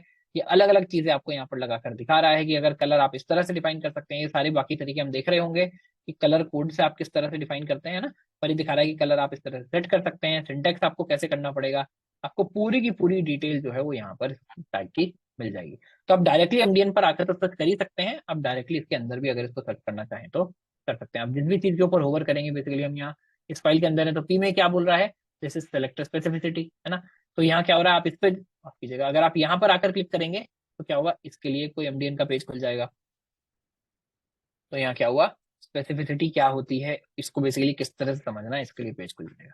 हम बेसिकली आगे चल के इसको भी एक्सप्लेन कर रहे होंगे कि अगर मान लीजिए यहाँ पर पूरा पेज आ गया है, अब इतना टेक्स्ट पढ़ के कौन इसको समझेगा, तो हम चैट GPT को कैसे बहुत अच्छे तरह से यूज कर सकते हैं इसको समराइज करने के लिए। चलिए मैं एक बार आपको अभी करके दिखाता हूँ, है ना। मान लीजिए आपको ये पेज खुल गया, आप ये पूछना चाह रहे हो कि यार ये पेज को, इतना बड़ा पेज है, इसको कैसे मैं समझूं, इसको थोड़ा सिंपल भाषा में नहीं समझा सकते क्या। तो बहुत आसान तरीका है, आप क्या करिए, आप इस पेज को पूरा का पूरा सेलेक्ट कर लीजिए। मान लीजिए मैं क्या करता हूँ, मैं करता हूँ Ctrl+A Ctrl+C, पूरा का पूरा पेज मैंने कॉपी कर लिया। आपको रेलेवेंस देखने की जरूरत नहीं है, आप तो ये बोलिए भाई पूरा का पूरा पेज जो है वो मेरे को कॉपी करके दे दीजिए। सारा का सारा टेक्स्ट क्या हो गया, कॉपी हो गया। अब हम चलते हैं एक ब्राउजर में और खोल लेते हैं चैट GPT, है ना। अच्छा देखिए यहाँ पर खुला हुआ है, एक नया चैट में स्टार्ट कर लेता हूँ। अब यहाँ पर हम क्या बोलेंगे, आई एम, थोड़ा सा इलेबोरेट आप इसको कर दीजिए, I am trying to learn about selectors. इसको मैं थोड़ा सा और बड़ा कर देता हूँ ताकि आपको क्लियर नजर आए। I am trying to learn about CSS selector, here is the text I found. ये टेक्स्ट मुझे मिला है, आप चाहे हिंदी में लिखें, हिंदी में भी ये कर देता है। पूरा का पूरा मैंने यहाँ पर पेस्ट कर दिया। देखिए कितना सारा टेक्स्ट है, मैंने सारा का सारा उठाकर यहाँ पर पेस्ट कर दिया है। मैं बोल रहा हूँ can you summarise this in one small paragraph. Also use simple English. मैं क्या बोल रहा हूं इसको कि इसको भाई समराइज कर दीजिए एक छोटे पैराग्राफ में, और इंग्लिश थोड़ी आसान से इस्तेमाल करना, ज्यादा इंग्लिश हमको समझ में नहीं आती है। मैं जैसे ही इसको पोस्ट किया, देखिए इतना सारा टेक्स्ट है, सारे को पढ़ लेगा। उसके बाद क्या करेगा, थोड़ा एनालाइज कर रहा है, सांस ले रहा है, थोड़ा सा छोटा कर देता हूँ, थोड़ा सांस ले रहा है, उसके बाद ये क्या करेगा, सडनली आपको रिस्पॉन्स देना स्टार्ट कर देगा। ये क्या बोल रहा है, ये specificity in CSS determines which styles apply when multiple rules target the same element. तो ये बोल रहा है स्पेसिफिसिटी क्या है, पहले सेंटेंस में इसने मोस्ट ऑफ द चीजें क्लियर कर दी हैं कि जब मल्टीपल स्टाइल्स अप्लाई हो रहे हो तो स्पेसिफिसिटी ये डिफाइन करती है कि सेम एलिमेंट पर कौन सा स्टाइल अप्लाई होगा। आई थिंक कोई अनम्यूट करके कुछ बोलना चाह रहा है तो बोल सकता है। अच्छा, शायद गलती से हो गया होगा। ठीक है, तो ये बेसिकली मैं आपको दिखा रहा हूं, बट हम कोर्स में जैसे जैसे धीरे धीरे आगे बढ़ेंगे मैं आपको दिखाऊंगा कि चैट जीपीटी का, जेमिनाई का हमको यूज अच्छे से किस तरह से करना है ना। तो एमडीएन डॉक्यूमेंटेशन हमको समझ आ गया कि कोई भी चीज अगर हमको ढूंढना है तो हम एमडीएन डॉक्यूमेंटेशन में उसको जाकर ढूंढ सकते हैं, वो चाहे सीएसएस की हो चाहे एचटीएमएल की हो। आगे चल के हम देखेंगे जावास्क्रिप्ट के लिए भी एमडीएन डॉक्यूमेंटेशन जो है, मोजिल्ला डेवलपर वाली जो डॉक्यूमेंटेशन है सबसे ज्यादा अच्छी है, इसको हम यहाँ पर यूज कर सकते हैं। अगेन सारे रियल वर्ल्ड एग्जांपल्स मिलते हैं, न्यू फीचर्स के साथ अपडेटेड रहती है, सारे के सारे डेवलपर्स इसको ट्रस्ट करते हैं, है ना। तो ये हुआ डॉक्यूमेंटेशन। अब हम आ जाते हैं सेलेक्टर्स पर। तो देखिए जो हम अभी तक यूज करते आ रहे थे ये क्या था, एलिमेंट सेलेक्टर। देखिए अभी तक हमने क्या उसके बाद कवर किया है, हमने कवर किया है एचटीएमएल डोम का थोड़ा सा रिफ्रेशर, या मान लीजिए थोड़ा सा इंट्रोडक्शन, कमेंट और डॉक्यूमेंटेशन। क्या इसमें किसी का कोई डाउट है? इससे पहले हम सेलेक्टर स्टार्ट करें, फिर सेलेक्टर सारे के सारे सेलेक्टर एक बार में हम पढ़ लेंगे। ऐसे इसमें बहुत ज्यादा कुछ है नहीं, है ना। अभी तक तो हमने कमेंट्स और यही देखा है, तो चलिए हम क्या करते हैं, सेलेक्टर को स्टार्ट कर देते हैं। तो जो अभी हम लगाकर आए हैं इसको क्या बोलते हैं, एलिमेंट सेलेक्टर बोलते हैं। यानी हमने क्या किया, हम एलिमेंट टाइप के बेस पर डिफाइन कर रहे हैं। हमने बोला भाई जितनी भी H1 हेडिंग है सबका कलर रेड कर दीजिए, है ना। तो हम इसको क्या बोलते हैं, एलिमेंट सेलेक्टर। यानी मैंने क्या सेलेक्ट किया, मैंने एलिमेंट को सिलेक्ट किया। तो क्या बोल रहा है, targets elements selects HTML element based on their tag name. उनका टैग नेम क्या है, इस बेस पर ये सेलेक्ट होता है। इसका सिंटेक्स क्या है, simply use the elements tag, elements name. तो जो भी एलिमेंट का नाम है वो हम डायरेक्टली यहाँ पर यूज कर लेते हैं।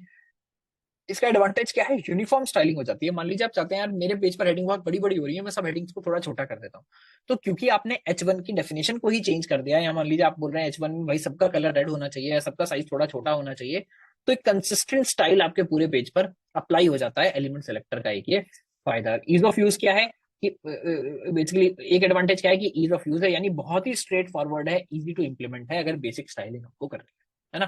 तो एलिमेंट स्टाइलिंग तो हम अभी तक करते आ रहे हैं, देखते हैं और तरह की कौन सी स्टाइलिंग है। तो एक तो थी एलिमेंट स्टाइलिंग, दूसरी आप देखेंगे यूनिवर्सल स्टाइलिंग। यानी आप क्या कर सकते हैं, आप एक स्टार लगाइए, स्टार को क्या बोलते हैं, वाइल्ड कार्ड भी बोलते हैं। तो यहाँ स्टार क्या है, यूनिवर्सल बेसिकली ऑपरेटर। यानी आप ये बोल रहे हैं मैं ये जो भी स्टाइलिंग डिफाइन कर रहा हूँ ये सब पे अप्लाई हो जाना चाहिए। तो इस सब पे बेसिकली ऐसा क्यों चाहेंगे, मान लीजिए पेज पर सारा का सारा टेक्स्ट आप रेड छा रहे हैं, तो आप बोल रहे हैं भाई मैं H1 H2 H3 H4 define नहीं करना चाह रहा, मैं P डिफाइन नहीं करना चाह रहा, मैं कोई टैग डिफाइन नहीं करना चाह रहा, मैं बोल रहा हूँ ये पूरे के पूरे पेज पर आप अप्लाई कर दीजिए। तो आप स्टार लगाकर क्या कर रहे हैं, पूरे के पूरे पेज पर आपने स्टाइलिंग अप्लाई कर दी है। तो मान लीजिए मैं आपको यहाँ इसको करके दिखाता हूँ।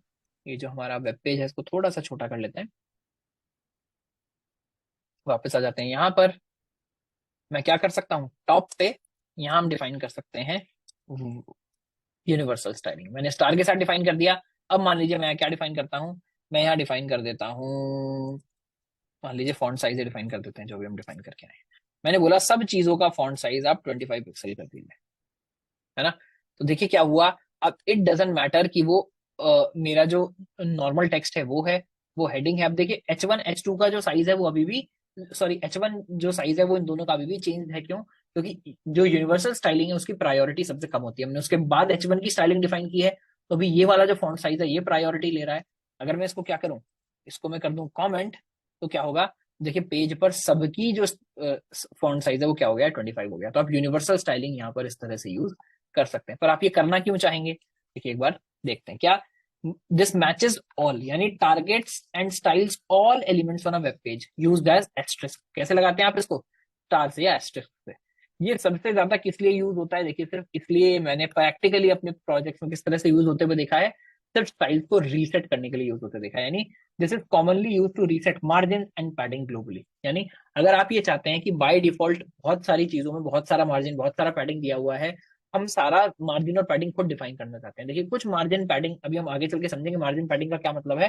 पर मार्जिन पैडिंग का बेसिकली जनरली ये मतलब होता है कि ऊपर कितना गैप छोड़ा, नीचे कितना गैप छोड़ा। तो मान लीजिए हेडिंग थोड़ा ज्यादा गैप छोड़ती हैं, टेक्स्ट थोड़ा कम गैप छोड़ते हैं। जैसे हमने साइज भी देखा, H1 से H6 तक एक डिफॉल्ट साइज, कुछ कुछ सबका साइज बाय डिफॉल्ट डिफाइंड है। इसी तरह से गैप्स भी डिफाइंड होते हैं, ऊपर नीचे की लाइन में कितना स्पेसिंग होगा वो भी डिफाइन होता है। मान लीजिए आप ये चाहते हैं यार सब कुछ मैं खुद से डिफाइन करूंगा, आप पहले से जो भी आपने सीखा उसको सब जीरो कर दीजिए। तो आप क्या कर सकते हैं, यहाँ पर एक स्टार लगाएंगे, उसके बाद बोलेंगे भाई मार्जिन या पैडिंग या जो भी आप प्रॉपर्टीज चाहते हैं उनकी कोई वैल्यू सेट कर देंगे, भाई ये सब कुछ रीसेट कर दो। और उसके बाद अब मैं एक एक करके अपनी वैल्यूज को डिफाइन करूंगा, उनको ओवरराइट करूंगा, है ना। तो जनरली किस लिए यूज होता है ये जो यूनिवर्सल सेलेक्टर है, जनरली सिर्फ रीसेट करने के लिए यूज होता है मार्जिन पैडिंग ग्लोबली। क्या है ब्रॉड स्टाइलिंग, या फिर किस लिए यूज हो सकता है अगर आपको यूनिवर्सल एट्रीब्यूट चेंज करना चाहते हैं, जैसे कि फॉन्ट या कलर। देखिए फॉन्ट में भी कई बार यूज होता है, आप ये चाहते हैं कि मेरे पूरे पेज पर एक डिफरेंट फॉन्ट आना चाहिए। फॉन्ट का क्या मतलब है, कैसे उसको चेंज करते हैं, ये भी अभी हम देखेंगे। बट बेसिकली यहाँ पर आप चाह रहे हैं, चलिए मैं एक बार अभी आपको करके दिखा देता हूँ, है ना। तो मान लीजिए यहाँ हम दूसरा कोई फॉन्ट लगाना चाहते हैं, मैं चाहता हूँ पूरे पेज पर मेरे फॉन्ट चेंज हो जाए। तो आप सिर्फ लिखिए फॉन्ट, जैसे ही मैं कोलन लगाऊंगा, इसमें आप किस तरह से डिफाइन करते हैं फॉन्ट को, जनरली आप डिफाइन करते हैं फॉन्ट फैमिली से। अब देखिए मैं जैसे ही किसी भी चीज पर, मान लीजिए मैं कोई और फॉन्ट को जो है मैं सेलेक्ट कर लेता हूँ, मान लीजिए कोरियर न्यू को मैं सेलेक्ट कर लेता हूँ, तो यहाँ क्या हुआ, देखिए पूरे के पूरे पेज पर मेरे सब चीजों का फॉन्ट जो है वो चेंज हो गया। आपको दिख रहा होगा चेंज। मैं अगर इसको हटा रहा हूँ तो बाय डिफॉल्ट कोई और फॉन्ट टाइप सेलेक्ट हो रहा था, मैं जब इसको लगा रहा हूँ, फॉन्ट का क्या मतलब है, एक तरह से अगर किसी ने पहले नहीं सुना है तो मान लीजिए राइटिंग आपकी किस तरह की है ये फॉन्ट बेसिकली डिफाइन करता है। तो यहाँ मैंने फॉन्ट की कोई और वैल्यू जो ये सजेस्ट कर रहा था वो डिफाइन कर लिया। अभी देखिए इसके अंदर नहीं घुसेंगे कि फॉन्ट फैमिली का यहाँ पर क्या मतलब है, इसको हम डिटेल में आगे पढ़ रहे होंगे, या ये हमने तीन वैल्यूज इसमें क्यों डिफाइन की है सब हम आगे पढ़ रहे होंगे। आपको अभी बस ये समझना है कि यूनिवर्सल एलिमेंट जो है, जो यूनिवर्सल सेलेक्टर है, किस लिए यूज होता है। अगर आपको कोई भी ऐसा बेसिकली एट्रीब्यूट है, कोई भी ऐसी चीज है जो आप पूरे पेज पर कंसिस्टेंटली चेंज करना चाहते हैं, तो उसके लिए यहाँ पर यूज हो रहा है ना। तो दो तरह के हमने देख लिए सेलेक्टर, क्या एलिमेंट सेलेक्टर जो हम पहले पढ़कर आए थे, और यूनिवर्सल सेलेक्टर जो हम बेसिकली देख रहे हैं अगर सब पे अप्लाई करना है तो। बट देखिए इससे भी थोड़ा मजा नहीं आया, क्यों, हम तो ये चाह रहे थे कि हम थोड़ा और स्पेसिफिक चीजें कर पाए, तो और ज्यादा जेनरिक की तरफ हम बढ़ रहे हैं।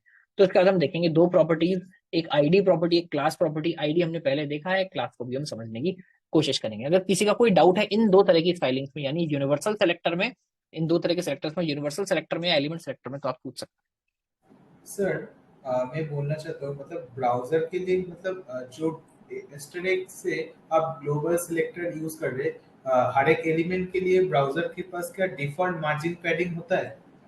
हैं। जी, वो ब्राउजर के पास नहीं है, वो HTML में डिफाइंड है कि किस तरह के एलिमेंट के लिए क्या मार्जिन पैडिंग जनरली होना चाहिए।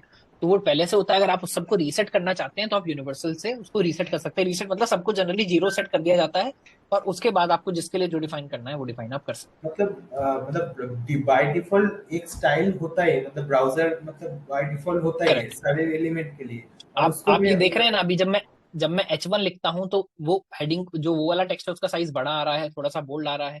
जब मैं नॉर्मल P लिखता हूं तो उसका साइज छोटा आ रहा है। ऐसा क्यों, इसका मतलब कुछ डिफॉल्ट स्टाइल है जो H1 पे अप्लाई हो रहा है। जैसे आप किसी चीज को H1 के अंदर लिखते हैं तो थोड़ा सा मोटा थोड़ा सा बड़ा हो जाता है, तो वो भी एक स्टाइल है जो डिफॉल्ट स्टाइल है, उसको आप रीसेट कर सकते हैं। आप स्पेसिंग भी देखिए, अभी हमने कहीं पर कोई मार्जिन पैडिंग कोई स्पेसिंग डिफाइन नहीं की है, फिर भी देखिए फर्स्ट हेडिंग के बीच में और इसके बीच में गैप है ना, दोनों पैराग्राफ के बीच में गैप है, तो ये सब क्या है, पहले से डिफाइन हुआ है।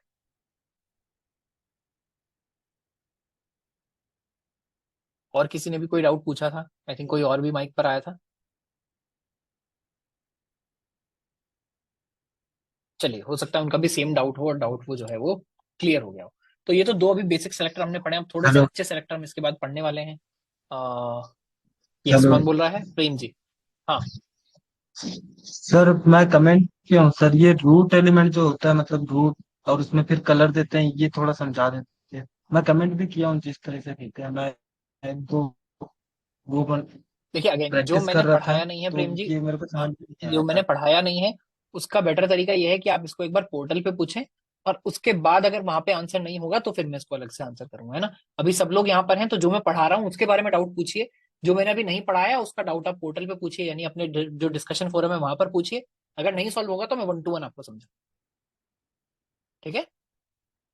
और भी कोई पूछ रहा था ओके प्रेम जी सर। के साथ। सर एक बात पूछनी है। हम्म। सर ये जी महेश जी। यूनिवर्सल और बॉडी सिलेक्टर में कुछ फर्क होता है? यूनिवर्सल और बॉडी सेलेक्टर में हम्म, देखिए आप क्वेश्चन तो सही बोल रहे हैं, ऐसा फर्क होना तो नहीं चाहिए, क्योंकि जो भी कुछ है एक सेकंड सोचने दीजिए। बात तो सही है यार, एक बार अप्लाई करके देख लेते हैं। मुझे लगता है आप सही बोल रहे हैं। अगर हम स्टाइल्स के अंदर जाकर यहाँ पर क्या दे दें, बॉडी टैग दे दें, तो क्या सब पर वो स्टाइल अप्लाई होगा? हाँ देखिए हो तो रहा है, पर मेरे को लग रहा है कि साइज अभी भी अप्लाई शायद नहीं हुआ है ना? जो फॉन्ट है वो तो शायद चेंज हो गया है, बट स्टाइल अभी भी, फॉन्ट साइज अभी भी सब पर अप्लाई नहीं हुआ है। आई एम नॉट श्योर ऐसा क्यों है। हाँ देखिए ऐसा इसलिए है, थोड़ा सा इनमें डिफरेंस है जितना मुझे भी समझ आ रहा है। मैं एक बार फिर भी इसको नोट कर लेता हूँ, है ना? I will also research more, मैं आपको बताऊंगा difference in Sahara and body. Correct. Thank you sir. मेरा ऐसा मानना है, देखिए, हाँ मेरा ऐसा मानना है अभी के लिए जो मुझे लग रहा है कि ना, आप इसको फाइनल आंसर मत मानिएगा, मैं एक बार कंफर्म करूंगा। देखिए कल की क्लास में मैंने एक दो चीजें बोली थी, पर मैंने एक्चुअली नोट नहीं की थी, मैं बाद में भूल गया। तो इसलिए इस बार जो भी मैं चीज बात के लिए बोल रहा हूँ मैं उनको नोट करके रखूंगा, और क्लास के बाद व्हाट्सएप ग्रुप पे एक बार जब भी मैं इसको सॉल्व करूंगा, कल सुबह सॉल्व करूंगा, तो उनको सबका जो भी समरी है वो मैं डाल दूंगा। अभी के लिए मुझे लग रहा है difference between star and body is, अभी जो भी चीज आप बॉडी के अंदर डिफाइन कर रहे हैं किसी और टैग के अंदर, राइट, उन सब चीजों का अगर कोई डिफॉल्ट स्टाइलिंग है तो वो डिफॉल्ट स्टाइलिंग प्रेफरेंस देगा। देखिए किसी भी चीज का डिफॉल्ट जो है वो फॉन्ट नहीं होता है, फॉन्ट ब्राउजर अपने हिसाब से फिट करता है। तो इसलिए इसने क्या किया, फॉन्ट तो इसने सबके ऊपर अप्लाई कर दिया है, बट जो फॉन्ट साइज है, क्योंकि H1 का साइज बाय डिफॉल्ट कुछ और होता है, तो इसलिए उसने उसको अप्लाई नहीं किया है, उसमें H1 को प्रेफरेंस दिया है। जबकि जब हम इसको स्टार कर रहे थे तो ये क्या कर रहा था, सब चीजों को रीसेट कर रहा था, और वहां स्टार में जो फॉन्ट साइज है वो सब पे अप्लाई कर रहा था। तो चेंज करते हुए दिख रहा है कि बॉडी और स्टार में कुछ तो है डिफरेंस यहाँ पर है ही। एक बार मैं इसमें और भी चीजें ऐड करूंगा, जब मैं देखूंगा कि और क्लैरिटी में इसमें थोड़ी सी लेने की कोशिश करूंगा, पढ़ने की कोशिश करूंगा, और आपको फिर से बताऊंगा। और किसी का कोई डाउट? सर सीएसएस में और जो प्रोग्रामिंग में होता है, मतलब सिंगल लाइन और मल्टी लाइन कमेंट्स के लिए अलग अलग होता है, मतलब डबल स्लैश अगर दो तो वो सिंगल लाइन होता है, और एस्टेरिक स्लैश दो तो वो मल्टी लाइन होता है। तो क्या सीएसएस में क्या वो दो ऑपरेटर ही यूज होता है, क्या एक ही होता है? सीएसएस में देखिए जनरली ये स्टार स्लैश ही यूज किया जाता है, डबल स्लैश मैंने कहीं यूज होते हुए देखा नहीं। पर हम अगेन, ये ऐसी चीजें हैं, अगर आप सिस्टम खोल के बैठे हैं तो it's better to just do and check कि चल रहा है या नहीं, राइट, रादर देन आस्क। तो जो बहुत छोटे डाउट हैं, एक बार मतलब डाउट पूछिए, बट जो डाउट आप खुद से भी रिजॉल्व कर सकते हैं, आपको मैंने जैसे बैच के स्टार्टिंग में भी कहा था ना, हमको जब ये बैच एंड होगा तो आपका टारगेट ये होना चाहिए कि जब तक बैच एंड हो मैं डाउट्स अपने आप सीख जाऊं कि किस तरह से रिजॉल्व करना है। तो जो डाउट दो की दबाकर रिजॉल्व हो रहा है ना, उसको अगर उसके बाद भी कोई डाउट है तो पूछिए कि सर मैंने अप्लाई किया है, नहीं हो रहा है, क्यों नहीं हो रहा है ना? पर अप्लाई करके जो देख सकते हैं वो देखिए। प्रतीश जी। हाँ जी सर, दरअसल मैं ये बोल रहा था कि जैसे कि हेड के अंदर टाइटल होता है, तो फिर बॉडी, अगर बॉडी का हम करेंगे, अब अभी इसने बोला ना, किसी ने बोला शायद कि अगर हम बॉडी लाइक सिलेक्टर का यूज करेंगे तो उसके अंदर टाइटल में कहाँ से सिलेक्ट करेगा वो, तो क्योंकि हेड के अंदर टाइटल होता है तो ऑब्वियसली टाइटल तो देखिए टाइटल पे तो स्टार जो है, टाइटल पे जो स्टार है वो भी अप्लाई नहीं हो रहा है टाइटल, क्योंकि अच्छा। ये जो स्टार सेलेक्टर भी है ये भी सिर्फ बॉडी के अंदर के जो एलिमेंट्स हैं उन्हीं पर अप्लाई होता है, हेड के अंदर अप्लाई नहीं होता है। Okay sir. ऑल राइट, चलिए हमने दो ये पढ़े हैं, अब इसको थोड़ा सा आगे पढ़ते हैं, थोड़ी सी प्रोग्रेस करते हैं। क्या हमने दो सेलेक्टर तो देख लिए, तो एकदम बेसिक सेलेक्टर है, एलिमेंट सेलेक्टर और यूनिवर्सल सेलेक्टर। इसके बाद हम क्या देख रहे हैं, पहले हम दो प्रॉपर्टी देखते हैं। आईडी प्रॉपर्टी हमने कल भी देखी थी, क्लास प्रॉपर्टी में अभी आपको बताने की कोशिश करूंगा। तो देखिए पहले एग्जांपल देखिए, एग्जांपल में हमने यहाँ क्या कोड लिखा है। बाय द वे मुझे डॉक टाइप देखकर याद आया, किसी ने कल ये पूछा था कि ये डॉक टाइप स्मॉल में भी लिख सकते हैं या नहीं, राइट? मैंने जाकर चेक किया था, मैं बस बताना भूल गया, डॉक टाइप को आप स्मॉल में भी लिख सकते हैं, बस इसको इसका कन्वेंशन है बड़े में लिखने का। ठीक है, आई थिंक मिश्रा जी ने पूछा था अगर मुझे सही याद है तो, कोई बात नहीं। यहाँ देखिए हमने क्या किया है, एट्रीब्यूट यहाँ पर लगाया है ना? टाइटल में हमने बस यहाँ पर लिख दिया एट्रीब्यूट, अभी हम देख रहे हैं बॉडी के अंदर। अगर आप देखेंगे यहाँ हमने दो एलिमेंट्स को यूज किया है, H1 को और P को, यानी पैराग्राफ को। तो अगर आप H1 को देख रहे हैं तो देखिए H1 में हमने क्या एक एट्रीब्यूट डिफाइन किया है, HTML का एट्रीब्यूट डिफाइन किया है, आईडी हमने डिफाइन किया है, जिसकी वैल्यू हमने दी है टॉप हेडिंग। अंदर मैं टेक्स्ट में कुछ भी दे दूं इस बात का कोई फर्क नहीं पड़ता। तो आईडी प्रॉपर्टी हमने कल भी पढ़ी थी। आईडी प्रॉपर्टी का क्या मतलब था, this assigns a unique identifier to a single HTML element, यानी हमने कहा था आईडी आपके पूरे पेज में आइडियली रिपीट नहीं होना चाहिए। अगर आईडी मैंने एक बार डिफाइन कर दिया है तो पूरे पेज पर आईडी एक एलिमेंट का बेसिकली यूनिक होना चाहिए, एक आईडी वाले दो एलिमेंट आपके पेज में आइडियली नहीं होने चाहिए। तो आईडी क्या कर रहा है, यूनिक आइडेंटिफायर डिफाइन कर रहा है हर सिंगल HTML एलिमेंट के लिए, जिसमें भी बेसिकली आप डिफाइन करना चाहें, आईडी डिफाइन करना कोई कंपलसरी नहीं है। और क्लास का क्या मतलब है, allows grouping of multiple HTML elements to style them collectively. यानी अगर आप बहुत सारी चीजों का, बहुत सारे एलिमेंट्स का, अब यहाँ पर ये भी मैटर नहीं करता कि वो किस टाइप के हैं, चाहे वो पैराग्राफ है, वो हेडिंग है, अगर आप उन सबको सेम क्लास दे देंगे तो क्लास जनरली रखी ही इसलिए जाती है कि आप ही उनको ग्रुप करके उन पर कोई स्टाइल लगाना चाह रहे हैं। लेकिन नाम से भी बहुत ज्यादा क्लियर हो रहा है। तो मान लीजिए जब हम स्कूल में जाते थे तो क्या होता था, हर बच्चे का रोल नंबर जो है, जो आईडी है, वो अलग होती है ना। आपको अगर आपके स्कूल में बैज मिलता था, वैसे मेरे को मिलता नहीं था, मान लीजिए आइडेंटिफिकेशन बैज मिलता था, तो वो क्या होता है, सबका अलग होता है, पर कम से कम कोई आईडी है आपकी जो अलग है। बट बहुत सारे बच्चे एक ही क्लास में पढ़ते हैं, वहां क्लास क्यों बोला जाता था? अगर मान लीजिए आप 8th क्लास में थे, बहुत सारे बच्चे, तो उनको बेसिकली क्लास 8 क्यों बोला जा रहा है? वो इसलिए बोला जा रहा है कि उन सब में कोई कॉमन बात है। उन सब में कॉमन बात क्या है? वो सेम करिकुलम पढ़ रहे हैं, सेम क्लास में बैठ रहे हैं, सेम टीचर पढ़ा रहा है, सेम टेस्ट लिख रहे हैं, तो उनके अंदर एक कॉमन बात है। तो उनके अंदर क्या है? कॉमन क्लास है, और उस क्लास का नाम क्या है? 8 है। उस क्लास 8 की कोई प्रॉपर्टीज है, उस क्लास 8 की कुछ कुछ एट्रीब्यूट्स हैं जो आप पर अप्लाई हो रहे हैं। यहाँ पर भी सेम है। अगर आप बहुत सारे एलिमेंट्स को एक सिंगल क्लास डिफाइन कर देते हैं, एक सेम क्लास डिफाइन कर देते हैं, तो उन सबकी प्रॉपर्टीज भी सेम हो जाती हैं। रियूजेबल क्लासेस क्या है? Class properties can be reused across different elements for consistent styling. यानी अगर आप कंसिस्टेंट स्टाइलिंग करना चाह रहे हैं अलग अलग टाइप के एलिमेंट्स में, बट आप जो टारगेटिंग है वो सिर्फ इस बेस पर नहीं करना चाहते कि वो एलिमेंट कौन सा है। हो सकता है मेरे पास 5 पैराग्राफ हैं, मैं चाहता हूँ, या 6 पैराग्राफ है, मैं चाहता हूँ उसमें 3 का एक स्टाइल हो, 3 का एक स्टाइल हो, तो मैं क्या करूँ? मैं 2 तरह की क्लासेस डिफाइन कर दूंगा और उनको अलग अलग क्लासेस में ऐड कर दूंगा। तो एक बार चलिए हम यही एग्जांपल लेकर देख लेते हैं कि क्लास को हम किस तरह से देखते हैं, है ना। वैसे इसके बाद ही हम शायद देखने वाले होंगे क्लास स्टाइलिंग। चलिए पहले हम क्लास स्टाइलिंग पे आ जाते हैं, तब आते हैं। बस अभी आप ये समझ लीजिए क्लास डिफाइन करने का क्या मतलब है। क्लास डिफाइन करने का ये मतलब है कि इस आर्टिकल पर हम कुछ स्टाइल अप्लाई करने वाले हैं। जिस जिसके पास भी आर्टिकल की नाम की क्लास होगी, उन सब पर सेम स्टाइलिंग अप्लाई हो जाएगी। इट डजेंट मैटर कि वो कौन सी तरह के कौन सी तरह का एलिमेंट है ना। तो both properties assist in targeting, यानी आईडी भी किस लिए है? सीएसएस टारगेट करने के लिए है। क्लास किस लिए है? वो भी सीएसएस टारगेट करने के लिए है। बट आईडी होती है स्पेसिफिकली एक एलिमेंट को टारगेट करने के लिए, और क्लास होती है ग्रुप ऑफ एलिमेंट्स को टारगेट करने के लिए जिनको आपने सेम तरह की बेसिकली एक ही क्लास डिफाइन की है ना। तो आइडियली वैसे एचटीएमएल का पार्ट है कि आप आइडियल क्लास डिफाइन कर रहे हो, पर ये सीएसएस में इसलिए मैं बता रहा हूँ क्योंकि आप डिफाइन ही इसलिए करते हो कि आप उस पर सीएसएस की स्टाइलिंग को टारगेट कर सको। ठीक है, तो अब 2 तरह की और कौन सी हमारे पास जो सेलेक्टर है वो आ गए हैं। एक तो है टारगेटिंग है जो आ गई है, अब एक है आईडी सेलेक्टर, यानी आप किसी भी एलिमेंट की आईडी पकड़ कर भी उस पर स्टाइल अप्लाई कर सकते हो। ये एक तरह से किसका रिप्लेसमेंट हुआ? ये हुआ हमारी इनलाइन स्टाइलिंग का रिप्लेसमेंट। इनलाइन में हम क्या बोल रहे थे कि इनलाइन स्टाइलिंग आप जहां लिखेंगे सिर्फ उसी एलिमेंट पर वो अप्लाई होगी। आईडी के केस में भी क्या है, हम बोल रहे हैं आईडी एक एलिमेंट, बेसिकली एक एलिमेंट की एक ही आईडी हो सकती है, एक आईडी का एक ही एलिमेंट हो सकता है। तो अगर मैं आईडी पर कोई स्टाइल अप्लाई कर रहा हूँ, यानी मैं एक स्पेसिफिक एक एलिमेंट को पकड़कर अप्लाई वो स्टाइल जो है वो करना चाहता हूँ, है ना। तो इसको हम एक बार करके दिखाते हैं। मान लीजिए हम वापस चलते हैं, हम यहाँ पर क्या डिफाइन कर देते हैं। हम मान लीजिए किसी के लिए, या इन 2 फाइल्स में हमने काफी काम कर लिया, बाद में कुछ भी याद नहीं रहेगा, इन 2 फाइल को भी हम बंद कर देते हैं। एक नई फाइल यहाँ पर हम स्टार्ट करते हैं। मान लीजिए इस फाइल का नाम मैं रख लेता हूँ CSS बेसिक्स के अंदर, इस फाइल का मैं नाम रख लेता हूँ id and class dot HTML, है ना। id and class dot HTML हमने लगाया, और इसके साथ साथ इनकी एक स्टाइल फाइल भी डिफाइन कर लेते हैं। इसका नाम मैं रख देता हूँ फिलहाल selector डॉट CSS, है ना। तो एक फाइल हमने डिफाइन की जिसका नाम हमने रखा selector डॉट CSS, और एक CSS हमने डिफाइन की selector डॉट CSS, और एक HTML हमने डिफाइन की id एंड क्लास HTML। इसमें पहले डिफॉल्ट कोड लिख लेते हैं। डिफॉल्ट कोड हमने लिख लिया, इन्वर्टर टाइप को फिलहाल रिमूव कर देंगे। यहाँ हम बोलेंगे id एंड क्लास सेलेक्टर, है ना। ये हम देखने वाले हैं, इसको ओपन सर्वर कर लेते हैं, ओपन विद लाइव सर्वर। तो देखिए अभी ब्लैंक पेज है, अभी हमने यहाँ कुछ नहीं दिया है, id एंड क्लास सेलेक्टर।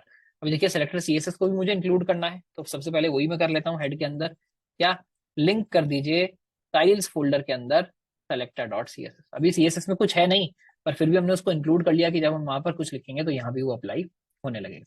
अब हम क्या करते हैं, मान लीजिए मैं क्या करता हूँ, यहाँ पर हम 6 पैराग्राफ जो बोल रहे थे वो हम डिफाइन कर लेते हैं, है ना। इसका नाम मैं दे देता हूँ पैराग्राफ 1, और ऐसे ही हम 6 पैराग्राफ को हम यहाँ पर डिफाइन कर लेते हैं, है ना। मैंने बोल दिया 2, 3, 4, 5, 6। देखिए यहाँ पर आपको क्या दिख रहा है, राइट में 6 पैराग्राफ दिख रहे हैं। इसको थोड़ा सा बड़ा करके दिखा देते हैं, और 6 पैराग्राफ हमको यहाँ पर दिख रहे हैं। अब मान लीजिए जो मैं स्टाइल अप्लाई कर रहा हूँ, अगर मुझे सारे के सारे पैराग्राफ पे सेम ही स्टाइल अप्लाई करना था, तो मैं यहाँ क्या लिख सकता था बड़े आराम से, पी पर मैं स्टाइल अप्लाई करता। मान लीजिए टेक्स्ट कलर हम डिफाइन कर देते हैं, ग्रीन में इसका कलर दे देता, है ना। जैसे ही मैंने पी को ग्रीन दिया, देखिए 6 के 6 जो पैराग्राफ्स हैं मेरे, वो क्या हुए, 6 के 6 का कलर जो है वो ग्रीन हो गया। तो अगर कंसिस्टेंट स्टाइलिंग अप्लाई करनी है तो एलिमेंट सेलेक्टर यूज करना ही हमने देख लिया। बट अगर मान लीजिए मुझे सिर्फ पैराग्राफ 3 के बारे में कुछ करना है, तो मैं क्या करूंगा, या तो मैं इस पैराग्राफ 3 के अंदर आके स्टाइल अप्लाई करूं, या दूसरा तरीका क्या है, मैं पी में सिर्फ इसकी आईडी डिफाइन करूं। मान लीजिए मैंने इसकी आईडी डिफाइन कर दी पैरा 3, है ना, मैंने एक आईडी क्या डिफाइन कर दी पैरा 3। अब मैं क्या कर सकता हूँ, सीएसएफ के अंदर आप आके क्या कर सकते हैं, आप डिफाइन करिए हैश, यानी आईडी को आप टारगेट किस तरह से करते हैं, अगर आईडी को आप टारगेट करना चाह रहे हैं तो वो आप करते हैं हैश लगाकर। तो आप लिखेंगे हैश, उसके बाद लिखेंगे अपनी आईडी और फिर से ब्रैकेट खोल लेंगे। देखिए पूरा डिफरेंस कहाँ आने वाला है, बस इस सेलेक्टर में आने वाला है। पहले हम एलिमेंट का नाम दे रहे थे, अब हम एलिमेंट की आईडी दे रहे हैं हैश लगाकर। हैश लगाते ही सीएसएफ को पता चल जाता है कि हैश के बाद जो भी आपने लिखा है वो क्या है, वो एक आईडी है। मान लीजिए पैरा 3 का मैं कलर यहाँ पर चेंज कर देता हूँ और पैरा 3 का कलर मैं कर देता हूँ रेड। तो देखिए जैसे मैंने पैरा 3 का कलर यहाँ पर रेड डिफाइन किया तो क्या हुआ, जो आईडी वाला स्टाइलिंग है उसने यहाँ पर प्रायोरिटी ले ली, या एक्चुअली जो हमने बाद में डिफाइन किया है उसने यहाँ पर प्रायोरिटी ले ली, और पैराग्राफ 3 की मैंने आईडी चेंज कर दी। तो ये समझ आया कि अगर मुझे एक स्पेसिफिक एलिमेंट की पकड़कर कोई काम करना है तो वो मैं ऐसे कर सकता हूँ। अब एक काम क्या है, मान लीजिए मैं बोल रहा हूँ पैराग्राफ 2, पैराग्राफ 5 और पैराग्राफ 6 में हम कुछ स्पेसिफिक बता रहे हैं, या मान लीजिए क्या है, ये आर्टिकल्स हैं, जैसे हमने पहले दिया था तो आर्टिकल ही मान लीजिए मान लेते हैं। तो मैं क्या करता हूँ, उसमें क्लास डिफाइन कर देता हूँ क्या, कि पैराग्राफ 2 भी जो है वो क्या है, एक आर्टिकल है। बाकी सब मान लीजिए, बाकी सबको मैं क्या बोल देता हूँ, बाकी सब कोड है ना। तो इसमें हम क्या क्लास दे देते हैं, माफ कीजिएगा, ये भी एक एट्रीब्यूट है, तो ओपनिंग टैग के अंदर लिखेंगे, क्लास मैंने लिख दिया कोड, है ना। तो पैराग्राफ 1 जो है वो भी कोड है, पैराग्राफ और किसको दे दें, मान लीजिए 5 को कोड बोल देते हैं और 6 को कोड बोल देते हैं, और उसके अलावा जो हम आर्टिकल बोल रहे थे, आर्टिकल दे देते हैं 4 को। तो अब यहाँ हमने 2 क्लासेस डिफाइन कर दी हैं। अच्छा आईडी के साथ भी आप क्लास डिफाइन कर सकते हैं, मान लीजिए इसको भी मैं आर्टिकल बोल देता हूँ, है ना। तो ये जो बीच वाला पहले 3 जो है, बेसिकली पहले वाला जो इसको मैंने कोड बोला, उसके बाद लगातार 3 को मैंने दी जो क्लास है वो आर्टिकल, और उसके बाद हमने जो बाकी जो 2 बचे थे उनको फिर से क्लास दे दी हमने कोड। तो अब अगर मैं सिलेक्टर के पास आ जाऊं, अब मैं क्या कर सकता हूँ, जब आप क्लास को टारगेट करना चाहते हैं तो आप लिखते हैं डॉट के साथ, है ना। आईडी को आप लिख रहे हैं हैश के साथ, क्लास को आप लिख रहे हैं डॉट के साथ। तो मैं यहाँ क्या डिफाइन कर सकता हूँ, दोनों जो मेरी की दोनों की दोनों जो मेरी क्लासेस हैं क्या है, एक है आर्टिकल और दूसरी क्या है, दूसरी है कोड। तो मैंने दोनों क्लासेस यहाँ पर डिफाइन कर दिया। अब इसके अंदर मैं जो भी डिफाइन करूंगा वो क्या होगा, इन पर सब पर अप्लाई होगा। तो मान लीजिए जो आर्टिकल है इसमें मैं दे देता हूँ कि भाई आर्टिकल जो है इसका जो कलर है वो क्या कर दीजिए, ब्लैक कर दीजिए सब आर्टिकल्स का कलर। तो देखिए जैसे ही मैंने बोला सब आर्टिकल्स का कलर ब्लैक कर दीजिए, तो क्या हुआ, इसका और इसका कलर तो ब्लैक हुआ, बट फिर भी आपने किसी अगर आईडी को टारगेट किया है तो उसको भी प्रायोरिटी मिलेगी, है ना। तो ये समझ गया कि आईडी और क्लास में किसको प्रायोरिटी देनी है। देखिए यहाँ पर आईडी भी, इसकी आईडी 3 है, पैरा 3 है, और आर्टिकल है। आर्टिकल बोल रहा है कलर ब्लैक करो, आईडी बोल रही है पैरा जो कलर है वो रेड करो। तो हमेशा क्या होगा, आईडी को प्रेफरेंस मिलेगी, क्योंकि ये समझ रहा है क्लास तो हो सकता है बहुत लोगों के लिए दिया हो, बट आईडी जो है वो एक स्पेसिफिक के लिए दी होगी। मान लीजिए क्लास प्रमोट हो रही है, 35 बच्चे क्लास में थे बट 2 बच्चे फेल हुए या 1 बच्चा फेल हुआ, तो आप वहां पर क्या करेंगे, पूरी क्लास में डॉट क्लास आप बोलेंगे प्रमोट कर दीजिए, बट ये जो 2 हैं ये वापस यहीं बैठ जाए, इसी क्लास में बैठेंगे अगले साल भी, है ना। तो वही तरीका यहाँ पर भी हो रहा है। क्या हम क्या देख रहे हैं यहाँ पर, क्लास की हमेशा प्रायोरिटी है और आईडी जो है वो क्या है, स्पेसिफिक है। जो सॉरी जो क्लास है वो हमेशा सब पर अप्लाई होगी, और जो आईडी है वो हमेशा प्रायोरिटी पर रहेगी। दूसरा क्या है, मान लीजिए कोड है, इसके अंदर हम क्या चेंज कर देते हैं, इसका फॉन्ट चेंज कर देते हैं, है ना। तो बोलूंगा फॉन्ट फैमिली, और जो मेरा कोड लिखने वाले हैं उसको हम कर देते हैं डिफरेंट फॉन्ट। तो देखिए ये जो मेरा, जिसको मैं कोड डिफाइन करने की कोशिश कर रहा था, ये क्या हुआ, मेरा जो फॉन्ट कलर है ये मेरा चेंज हो गया, है ना। कलर यहाँ पर चेंज नहीं हुआ क्योंकि सबका कलर हमने पहले से डिफाइन किया हुआ था। मान लीजिए मैं मानता हूँ नहीं, कोड का जो कलर है ना वो भी हमको क्या चाहिए, ग्रे कलर का चाहिए, है ना। सारा कोड हमको क्या चाहिए, ग्रे कलर का चाहिए। तो मैंने क्योंकि कोड में डिफाइन कर दिया कि भाई ये ग्रे होना चाहिए और फॉन्ट फैमिली ये होना चाहिए, तो एलिमेंट सेलेक्टर की जो प्रायोरिटी है वो सबसे कम हो गई, क्योंकि क्लास जो है उस बेसिकली उससे छोटा सेलेक्टर है। एलिमेंट तो देखिए पैराग्राफ तो सबके सब है, क्लास उससे छोटा सेलेक्टर है, आईडी सबसे छोटा सेलेक्टर है। तो सेलेक्टर जब छोटा होता जाएगा तो प्रायोरिटी आपकी बढ़ती जाएगी। तो क्या हुआ, देखिए अब ग्रीन एक्चुअली किसी का भी कलर नहीं बचा, सबने अपनी अपनी क्लास लगाकर या अपने अपने आईडी लगाकर क्या किया, अपने कलर चेंज कर लिए। तो ये 3 मेरे हो गए कोड, पैराग्राफ 1, पैराग्राफ 5, पैराग्राफ 6, और उसके अलावा 2, 3, 4 में हमने अप्लाई करने की कोशिश की क्या, आर्टिकल वाला कलर। बट जो पैरा 3 है, यानी जो मेरा ये वाला पैराग्राफ है, इसने अपना एक अलग कलर ले लिया। तो तीनों के हमने एग्जांपल्स यहाँ पर देख लिए, क्या एलिमेंट सेलेक्टर को कैसे अप्लाई करना है, आईडी सेलेक्टर को कैसे अप्लाई करना है, और क्लास सेलेक्टर को कैसे अप्लाई करना है ना। एक बार मैं वापस आ जाता हूँ, हमने आईडी सेलेक्टर भी देख लिया हमने। इसके बाद एक बार पहले यहाँ पे जो बेसिकली नोट्स है वो आपको पढ़ के बता देता हूँ। क्या यूनिक आइडेंटिफायर, यानी targets a specific element with a unique ID attribute, है ना। तो आपने जो भी किसी के लिए यूनिक आईडी डिफाइन की है उससे काम हो जाएगा। सिंटेक्स क्या है, हैश लगाकर करेंगे, each ID should be given only once per page, ये तुमने पहले ही देख लिया था। ये स्पेसिफिक टारगेटिंग है, यानी इंडिविजुअल या डिस्टिंक्ट एलिमेंट्स के लिए है। और जो अगली हमने सेलेक्टर देखना है वो क्या है, क्लास सेलेक्टर, जो हमने अभी अभी देखा। तो यहाँ देखिए हमने क्या किया है, 3 डिव्स इसने बनाए हैं ना। डिव अभी हमने देखा नहीं है, डिव एलिमेंट अभी हमने देखा नहीं है, बट ये डिव पैराग्राफ एक ही बात है। डिव बेसिकली मान लीजिए एक इस तरह का एलिमेंट होता है कि इसके अंदर आप कुछ भी लिख सकते हैं, बेसिकली इसकी अपनी कोई प्रॉपर्टी नहीं होती है ना। तो ये क्या है, फर्स्ट हमने डिफाइन किया एक आईडी और सेकंड हमने डिफाइन किया एक क्लास। फर्स्ट आईडी किसके पास है, एक डिव के पास है या एक एलिमेंट के पास है, और सेकंड क्लास एक्चुअली 2 लोगों के पास है। उसके बाद क्या हुआ, हमने डिफाइन किया है कि फर्स्ट में कलर रेड होगा, सेकंड में कलर ग्रीन होगा। तो देखिए एक में कलर रेड हुआ और 2 में ग्रीन हो गया, क्योंकि यहाँ क्लास में बेसिकली अप्लाई हुआ है। तो क्लास सेलेक्टर किस लिए है, ग्रुप स्टाइलिंग के लिए, allow styling of multiple elements grouped under a same class. Use कैसे करेंगे, डॉट लगाकर करेंगे, can be use on multiple elements. यानी अगर आपको एक कंसिस्टेंट स्टाइल डिफाइन करना चाहते हैं, आपने एक मान लीजिए आप बहुत सारे आर्टिकल लिख रहे हैं, आर्टिकल के लिए आपने एक बार एक क्लास डिफाइन कर ली कि भाई मैं इस टाइप का फॉन्ट यूज करूंगा, इस टाइप का फॉन्ट साइज यूज करूंगा, ये कलर यूज करूंगा। आगे बहुत सारी चीजें दिखेंगे, मेरे वर्ड्स के बीच में कितना गैप होना चाहिए, मेरा आर्टिकल किस तरह से अलाइंड होना चाहिए, पेज के बीच में आना चाहिए, लेफ्ट में आना चाहिए, राइट में आना चाहिए, सब आप एक बार अपने आर्टिकल क्लास में डिफाइन कर देंगे। उसके बाद आप जहां भी आर्टिकल लिखते हैं बस उसमें जाएंगे, बोलेंगे भाई ये भी आर्टिकल है क्लास आर्टिकल, ये भी आर्टिकल है क्लास आर्टिकल, और क्या होगा, सब पे वो जो कंसिस्टेंट स्टाइलिंग है वो अप्लाई होती जाएगी, है ना। इसमें वर्सेटैलिटी भी आती है, क्यों, ideal for applying styles to a category of element. तो आप अलग अलग चीजों में यहाँ पर थोड़ा सा वर्सेटाइल हो सकते हैं। यहाँ पे एक बार मैं दोबारा रुक जाता हूँ, अगर किसी का डाउट है तो वो आप पूछ सकते हैं। Shrikant ji. Hello sir. Hello Shrikant ji आप बताइए पहले। सर मेरी ये क्वेश्चन है कि कोई भी अगर मैं चाहता हूँ दूसरी फॉन्ट या दूसरी कलर में अगर ब्राउजर से अपलोड करना चाहता हूँ तो कैसे कर सकता हूँ सर? ब्राउजर से अपलोड मतलब? जैसे कि सर हम अभी कोई भी अगर डिफरेंट कलर हम चाहते हैं तो यहाँ पे VS कोड में ही मिल जाता है सर। मैं चाहता हूँ और कोई दूसरा कलर यहाँ पे अप्लाई करूँ। देखिए कलर जितने भी हैं वो अब अभी हम आगे चल के देखेंगे। अभी हम देख रहे हैं सिर्फ red green blue what ever, right. आगे चल के हम हाँ देखेंगे आप कोई भी जो कलर एग्जिस्ट करता है दुनिया में, जो कलर एग्जिस्ट करता है वो आप यहाँ पर डिफाइन कर सकते हैं इसी कलर कलर और प्रॉपर्टी फॉन्ट। के अंदर। उसमें क्या होता है, कलर डिफाइन करने का तरीका चेंज हो जाता है। आप हैश लगाकर कलर डिफाइन करने के 2-3 तरीके होते हैं, जिनको सबको हम डीप में देखेंगे, पर वो आगे देखेंगे। फॉन्ट भी सर। फॉन्ट भी, हाँ, फॉन्ट आप बाहर से इंक्लूड भी कर सकते हैं, वो भी दिखाएंगे कि एक्सटर्नल फॉन्ट्स को कैसे इंक्लूड करना है। और इंटरनली भी बहुत सारे फॉन्ट्स होते हैं जो सारे ब्राउजर्स बाय डिफॉल्ट सेलेक्ट करते हैं, जिसके लिए आपको फॉन्ट शिप करने की जरूरत नहीं पड़ती है। शिप करने का क्या मतलब है उसे बता देता हूँ। देखिए फॉन्ट, मान लीजिए ब्राउजर ये बोल रहा है कि ये 70 फॉन्ट है, ये 100 फॉन्ट है, ये 200 फॉन्ट है जो मैं सपोर्ट करता हूँ। तो अगर आप उनमें से कोई भी फॉन्ट अप्लाई करेंगे तो ब्राउजर ये बोल रहा है, मान लीजिए क्रोम ये बोलता है कि ये फॉन्ट मेरे पास हमेशा अवेलेबल है, आपको इसको मुझे भेजने की जरूरत नहीं है, आप बस ये बता दीजिए ये वाला फॉन्ट है, मैं इसको अप्लाई कर दूंगा। पर अगर आप कोई नया फॉन्ट बना रहे हैं या कोई ऐसा फॉन्ट अप्लाई कर रहे हैं जो कंसिस्टेंटली अवेलेबल नहीं है, तो उस फॉन्ट की जो फाइल्स हैं, फॉन्ट क्या होता है, एक फाइल के अंदर डिफाइन होता है कि कौन सा अल्फाबेट आप किस तरह से उसके अंदर लिखेंगे, वो फिर हमको अपने कोड के साथ ही इंक्लूड करनी पड़ती है। वो कैसे करेंगे वो हम बाद में देखेंगे।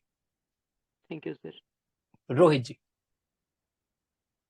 सर आपने जो बताया था सर अभी की आईडी सेलेक्टर जो है वो यूनिक रहता है, लेकिन सर मैंने 2 पैराग्राफ में सेम आईडी दिया, वो भी तो काम कर गया सर, मैंने अप्लाई काम हो कर गया गया। Sir 2 paragraph. मैंने ये भी बताया था कल कि जो ब्राउजर है वो बहुत ज्यादा फॉरगिविंग है। तो अगर आप कोई गलती कर रहे हैं तो उसके पास क्या चाह रहा है, मान लीजिए ब्राउजर क्या करे, ब्राउजर ये बोल दे कि आपका पेज गलत रेंडर हो रहा है, बट आप क्या करेंगे, धीरे धीरे वो ब्राउजर ही यूज करना बंद कर देंगे, क्योंकि इंटरनेट पर आप इतनी सारी वेबसाइट को विजिट करते हैं, कहीं पर भी बहुत सारी गलतियां होंगी। तो ब्राउजर जो है वो कंपाइलर की तरह काम नहीं करता। अगर आपने नॉर्मल कोई प्रोग्रामिंग पढ़ी है, कंपाइलर क्या बोलता है, जहां भी कोई गलती होगी मैं अपने हाथ खड़े कर दूंगा, बोलूंगा नहीं एरर है, मैं आगे नहीं बढ़ूंगा।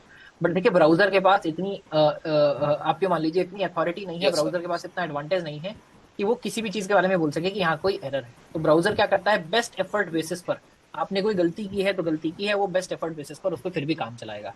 तो आप चाहें तो गलती कर सकते हैं, बट ब्राउजर आपको फ्लैग नहीं करेगा, ब्राउजर अपने बेस्ट एफर्ट पे जो करना है कर देगा, बट 2 आईडी नहीं होती। सर मैं बोलना चाहता हूँ जो आईडी सिलेक्टर है वो सबसे ज्यादा स्पेसिफिक है, और जो इनलाइन स्टाइल भी है वो भी सबसे ज्यादा स्पेसिफिक है। अगर दोनों में एक साथ अप्लाई करूंगा तो किसका प्रेफरेंस होगा, क्यों होगा, वो रीजन।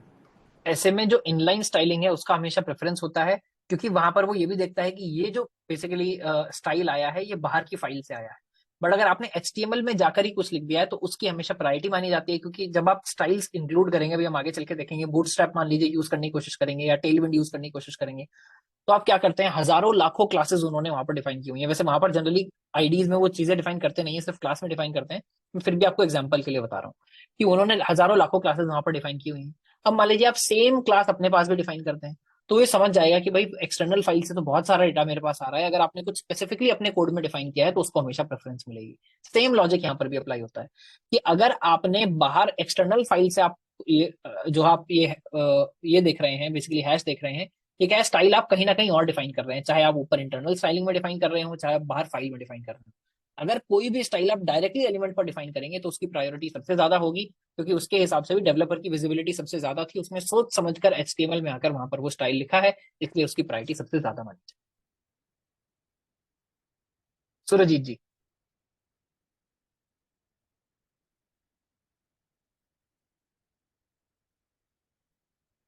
बोलिए।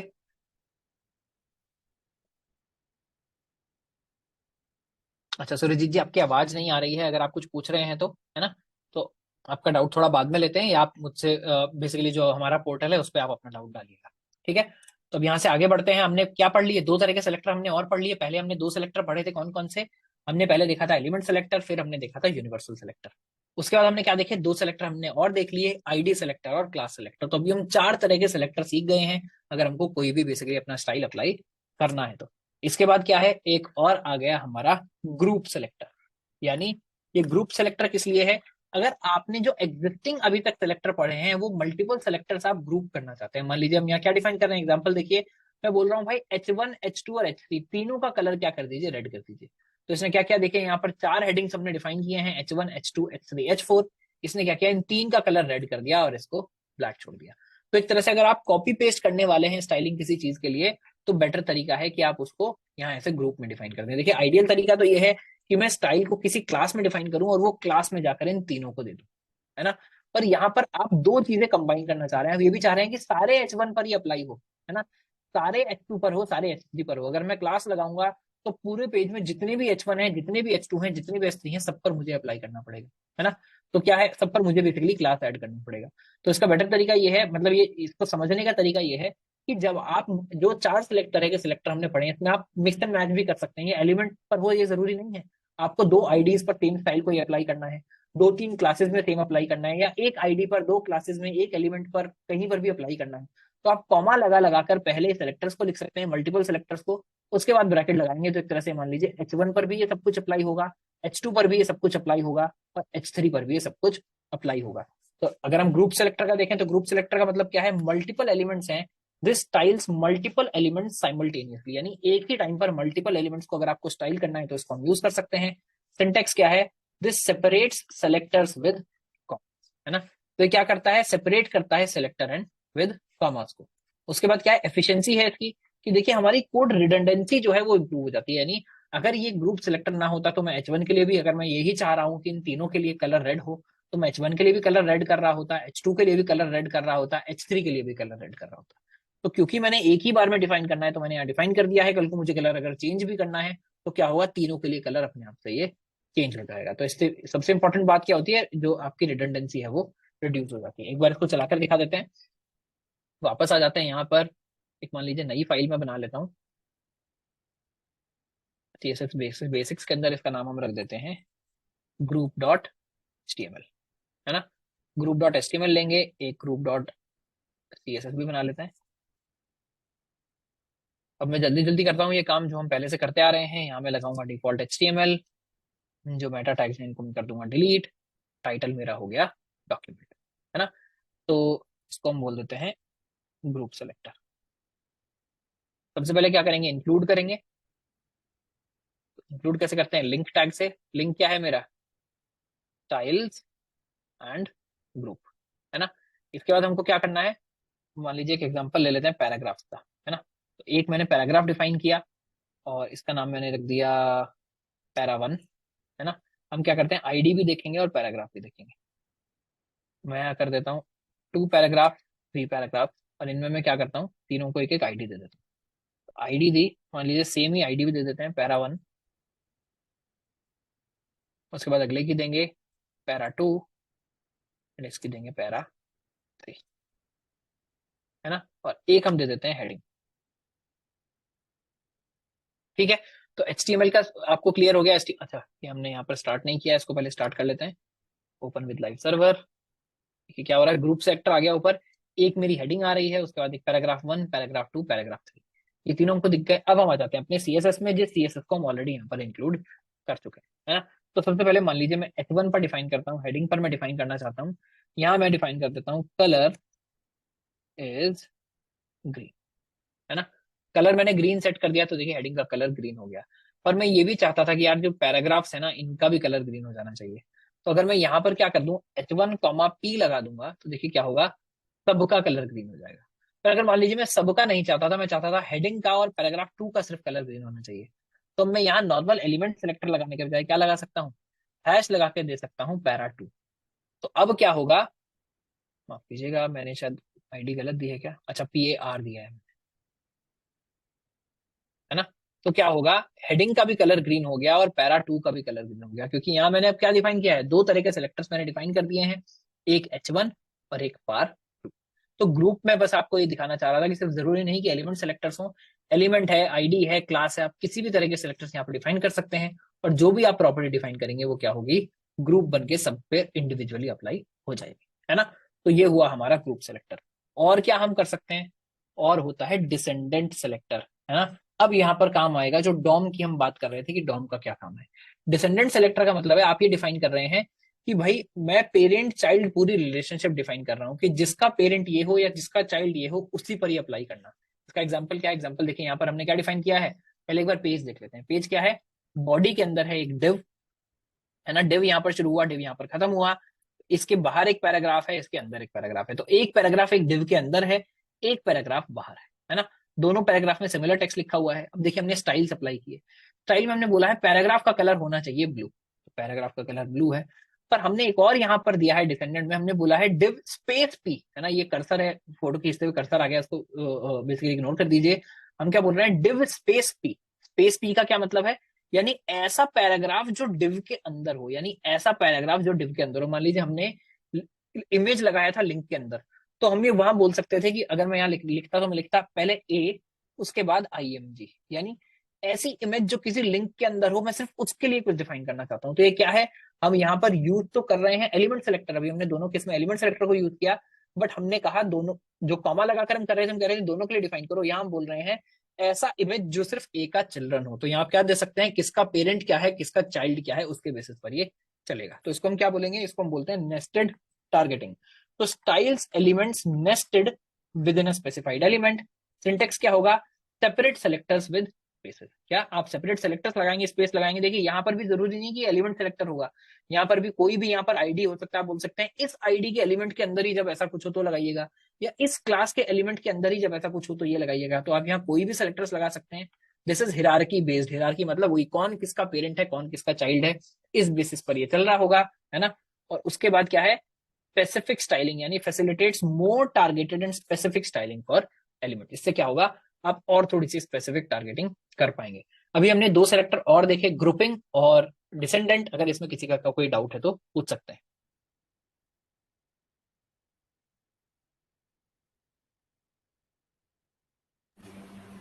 ऑलराइट, हाँ अंकुर जी। हाँ सर, ये जो डिसेंडेंट है, फॉर एग्जांपल डिव पी किया हमने, तो जैसे पी हाँ डायरेक्ट मतलब जस्ट डिव के बाद नहीं है HTML में, हाँ डिव के हाँ अंदर कोई स्पैन है उसके अंदर पी है, या डिव के अंदर पी है उसके अंदर पी है, तो जो हाँ, डेप्थ वाला होगा उसमें भी ये अप्लाई होगा। बिल्कुल अप्लाई होगा, बिल्कुल अप्लाई होगा। ये इमीडिएट नहीं देखता है, इसमें बस हम ये बोल रहे हैं कि डिव के अंदर होना चाहिए पी। तो अगर डिव के अंदर पी है तो यहाँ पर ही अप्लाई। वो उसका बेसिकली बेटा हो सकता है, अगर हम अपनी हिंदी भाषा में बात करें, बेटा हो सकता है, पोता हो सकता है, सबके लिए अप्लाई होगा। ऑलराइट, तो इसके बाद यहाँ पर हमारी जो क्लास है वो एंड होगी। आपका जो प्रैक्टिस सेट है एक बार इसको देखिएगा। हाँ जी रविंद्र जी। हाँ सर, पिछला वाला जो आपका कोड का लिखा था ना, वो स्लाइड दिखा सकते हैं। आपने डिव लिखा था, उसके बाद जो पी लिखा था पैराग्राफ में, हाँ तो वो पेरेंट डिसेंडेंट में पेरेंट में भी लगता है या सिर्फ वो पैराग्राफ में ही लगेगा? इसका पैराग्राफ से कोई मतलब नहीं है। मैंने बताया कोई किसी का भी डिसेंडेंट हो, यानी दो जो है वो किसी के भी चाइल्ड होंगे तो सब पर ही अप्लाई हो जाए। मतलब पेरेंट जो div है उस पे नहीं लगेगा ना? नहीं, ये पेरेंट डिव पर नहीं लगेगा, ये सिर्फ पैराग्राफ पर लगेगा। ओके, लेकिन वहाँ पे हाँ, मेंशन करना रहता है जो div है। क्योंकि आप डिफाइन ये कर रहे हैं कि जो पैराग्राफ डिव के अंदर हो सिर्फ उसी पर ही अप्लाई हो, तो वहां डिव की जो लिखना पड़ रहा है वो इसलिए कि आप पेरेंट डिफाइन करने की कोशिश कर रहे हैं, इसका ये मतलब नहीं कि यहाँ पैराग्राफ है ना। तो ठीक जो है। बोलिए बोलिए। हम जो ग्रुप सिलेक्टर जो करते हैं वहाँ पे हाँ H1P ऑल अदर टैग्स रहते हैं जो भी है, तो हाँ, ये ग्रुप सिलेक्टर से अलग कैसे रहा? क्योंकि यहाँ पे देखिए ये ग्रुप में हम बोल रहे थे कि H1 पे भी अप्लाई हो, H2 पे भी अप्लाई हो, ये सब क्या है मान लीजिए भाई बहन के लेवल पर थे, है ना। हम ये बोल रहे थे ओके इस पर भी एक तरह से कॉपी पेस्ट सिर्फ बचाने के लिए था। और डिसेंडेंट सेलेक्टर किस लिए? डिसेंडेंट सेलेक्टर है स्पेसिफिक सेलेक्ट करने के लिए, ये जो इसका बेटा हो सिर्फ उसी पर ही अप्लाई करिएगा, वरना मत करिएगा। अगर मैं यहाँ कॉमा लगा ग्रुप दूं डिव सिलेक्टर कॉमा में पी, कॉमा दे, हाँ हाँ कॉमा दिया है होगा तो ग्रुप सिलेक्टर हो जाता करेक्ट, कॉमा देंगे तो ग्रुप सेलेक्टर बन जाएगा, कॉमा नहीं देंगे तो वो डिसेंडेंट सेलेक्टर बन जाएगा। है। ओके ठीक है। जैसे हेलो। कल की एक्सरसाइज थी, हाँ मैं एक बार पहले ये बता दूं एक्सरसाइज, उसके बाद आप और डाउट पूछिएगा। ऐसे ही आज की एक्सरसाइज है, आज हमारे पास यहाँ पर 5 टास्क हैं। एक बार आप इसको ट्राई करिएगा और कल की क्लास में हम इसको डिस्कस करेंगे। हाँ, जो डाउट था वो पूछ लीजिए। Hello sir. सर मैंने बोला कि जैसे आपने बताया होता है कि डिसेंडेंट सेलेक्टर सर पार्टिकुलर जो मतलब आईडी मतलब जो हमने पैराग्राफ लगाया हुआ है सर डिव पर वो काम करेगा। तो मान लीजिए सर 2 डिव है और उसमें से किसी एक ही पैराग्राफ पर अगर हम उसको लगाना चाहते हैं दूसरे पर अप्लाई ना हो तो सर उसके लिए क्या करेंगे? तो देखिए उसके लिए तो हमने बाकी सिलेक्टर पढ़े ही हैं, आप वहां पर कोई आईडी दे दीजिए, कोई यानी क्लास सर दे आईडी दीजिए। आईडी आईडी या क्लास से सर कर सकते हैं। बिल्कुल। तो सर इसका फिर यूज क्या रह गया इसका? देखिए अलग अलग ऑप्शंस हैं, आप चाहें तो बेसिकली सारा का सारा काम आईडी से भी कर सकते हैं, सारा काम क्लास से भी कर सकते हैं। अगर मैं प्रैक्टिकली बात करूं मोस्ट ऑफ द प्रोजेक्ट्स में 99% ऑफ स्टाइलिंग सिर्फ क्लास के बेसिस पर की जाती है। अगर कोई एक एलिमेंट भी आप डिफाइन कर रहे हैं सिर्फ सिंगल है, उसमें भी जनरली लोग क्लास ही डिफाइन करते हैं, है ना। तो बाकी सारे सेलेक्टर प्रैक्टिकली बहुत कम यूज होते हैं। यस सर, यही सब चीज़ सर डाउट रह जाता है लास्ट में प्रोजेक्ट के समय में जब मिलता है बनाने के लिए असाइनमेंट, उस समय पता ही नहीं चलता है कि हम लोग के पास बिल्कुल, तीन चलिए अब तो डाउट अपॉर्चुनिटी क्लियर हो है, गया। क्लास आईडी और ये जो डिसेंडेंट सेलेक्टर का है। तो उस समय सर माइंड में टेकअप नहीं कर पाता है कि वहाँ पर कौन सा अप्लाई करना मतलब ये क्लियर सही होगा। तो सर अगर पहले से यहाँ बता दिए तब समझ में आ जाए। Thank you sir. Hello sir. हाँ जी सर मेरा ये इशू था कि सर मीटिंग में यार सर 2 से 3 बार मैं ऑटोमेटिकली मतलब लॉग आउट हो गया, फिर मुझे वापस से लॉग इन करना पड़ा। तो सर आप डायरेक्टली जूम का लिंक अगर शेयर कर दो, क्योंकि वेबसाइट के थ्रू होने पे हो सकता है इसकी वजह से इशू आ देखिए रहा हो। जिसका ऐसा जो भी इशू है प्लीज लिखकर अपने मेंटर को बताइए अभी, क्योंकि पहला हफ्ता चल रहा है, हम सारे के सारे इशू सॉल्व करने की कोशिश कर रहे हैं। सॉल्व नहीं होगा तो फिर हम कोई तरीका ढूंढेंगे कि कैसे लिंक दे सकते हैं। बट अगर आपका लॉग आउट हो रहा है एक बार प्लीज अपने मेंटर को ओके बताइए, सर। हम पूरे दिन टेक टीम के साथ बैठ के इशूज को ही ट्रैक करते हैं, है ना। सर ये हम डिसेंडेंट सिलेक्टर में क्या मतलब डिव के बाद जैसे आप एलिमेंट सिलेक्टर दिए वहां पर आईडी भी दे सकते हो, मतलब फिर क्लास भी दे सकते हो? बिल्कुल कुछ भी दे सकते हो, ये सेलेक्टर जो है वो किसी भी टाइप के हो सकते हैं जैसा मैंने बताया। और अगर मतलब इस टाइप के जो थोड़े थोड़े डाउट्स है ना सुजीत जी, थोड़ा ट्राई करके देखिए, सब डाउट्स आपके क्लास में क्लियर नहीं होंगे, एक बार डाउट पहले ट्राई करके देखिए, वरना कल जैसे ही मैं शुरू करूंगा आप अगली क्लास में हमेशा पिछली क्लास का कोई भी डाउट पूछ सकते हैं। जब क्लास स्टार्ट हुई है उससे पूछिए सर पिछली कल ये किया था उसके पे मैंने ट्राई करके देखा उसमें डाउट आ रहा है, बिल्कुल आप पूछ सकते हैं। ऑलराइट, तो उम्मीद कर रहा हूँ आपकी क्लास में आपको कुछ समझ आया होगा। थोड़ा सा ट्राई करिएगा, जो हमने असाइनमेंट दिया है या बेसिकली प्रैक्टिस दिया है इसको ट्राई करिएगा, कल की क्लास में इसको डिस्कस करेंगे। ठीक है, जय हिंद जय भारत।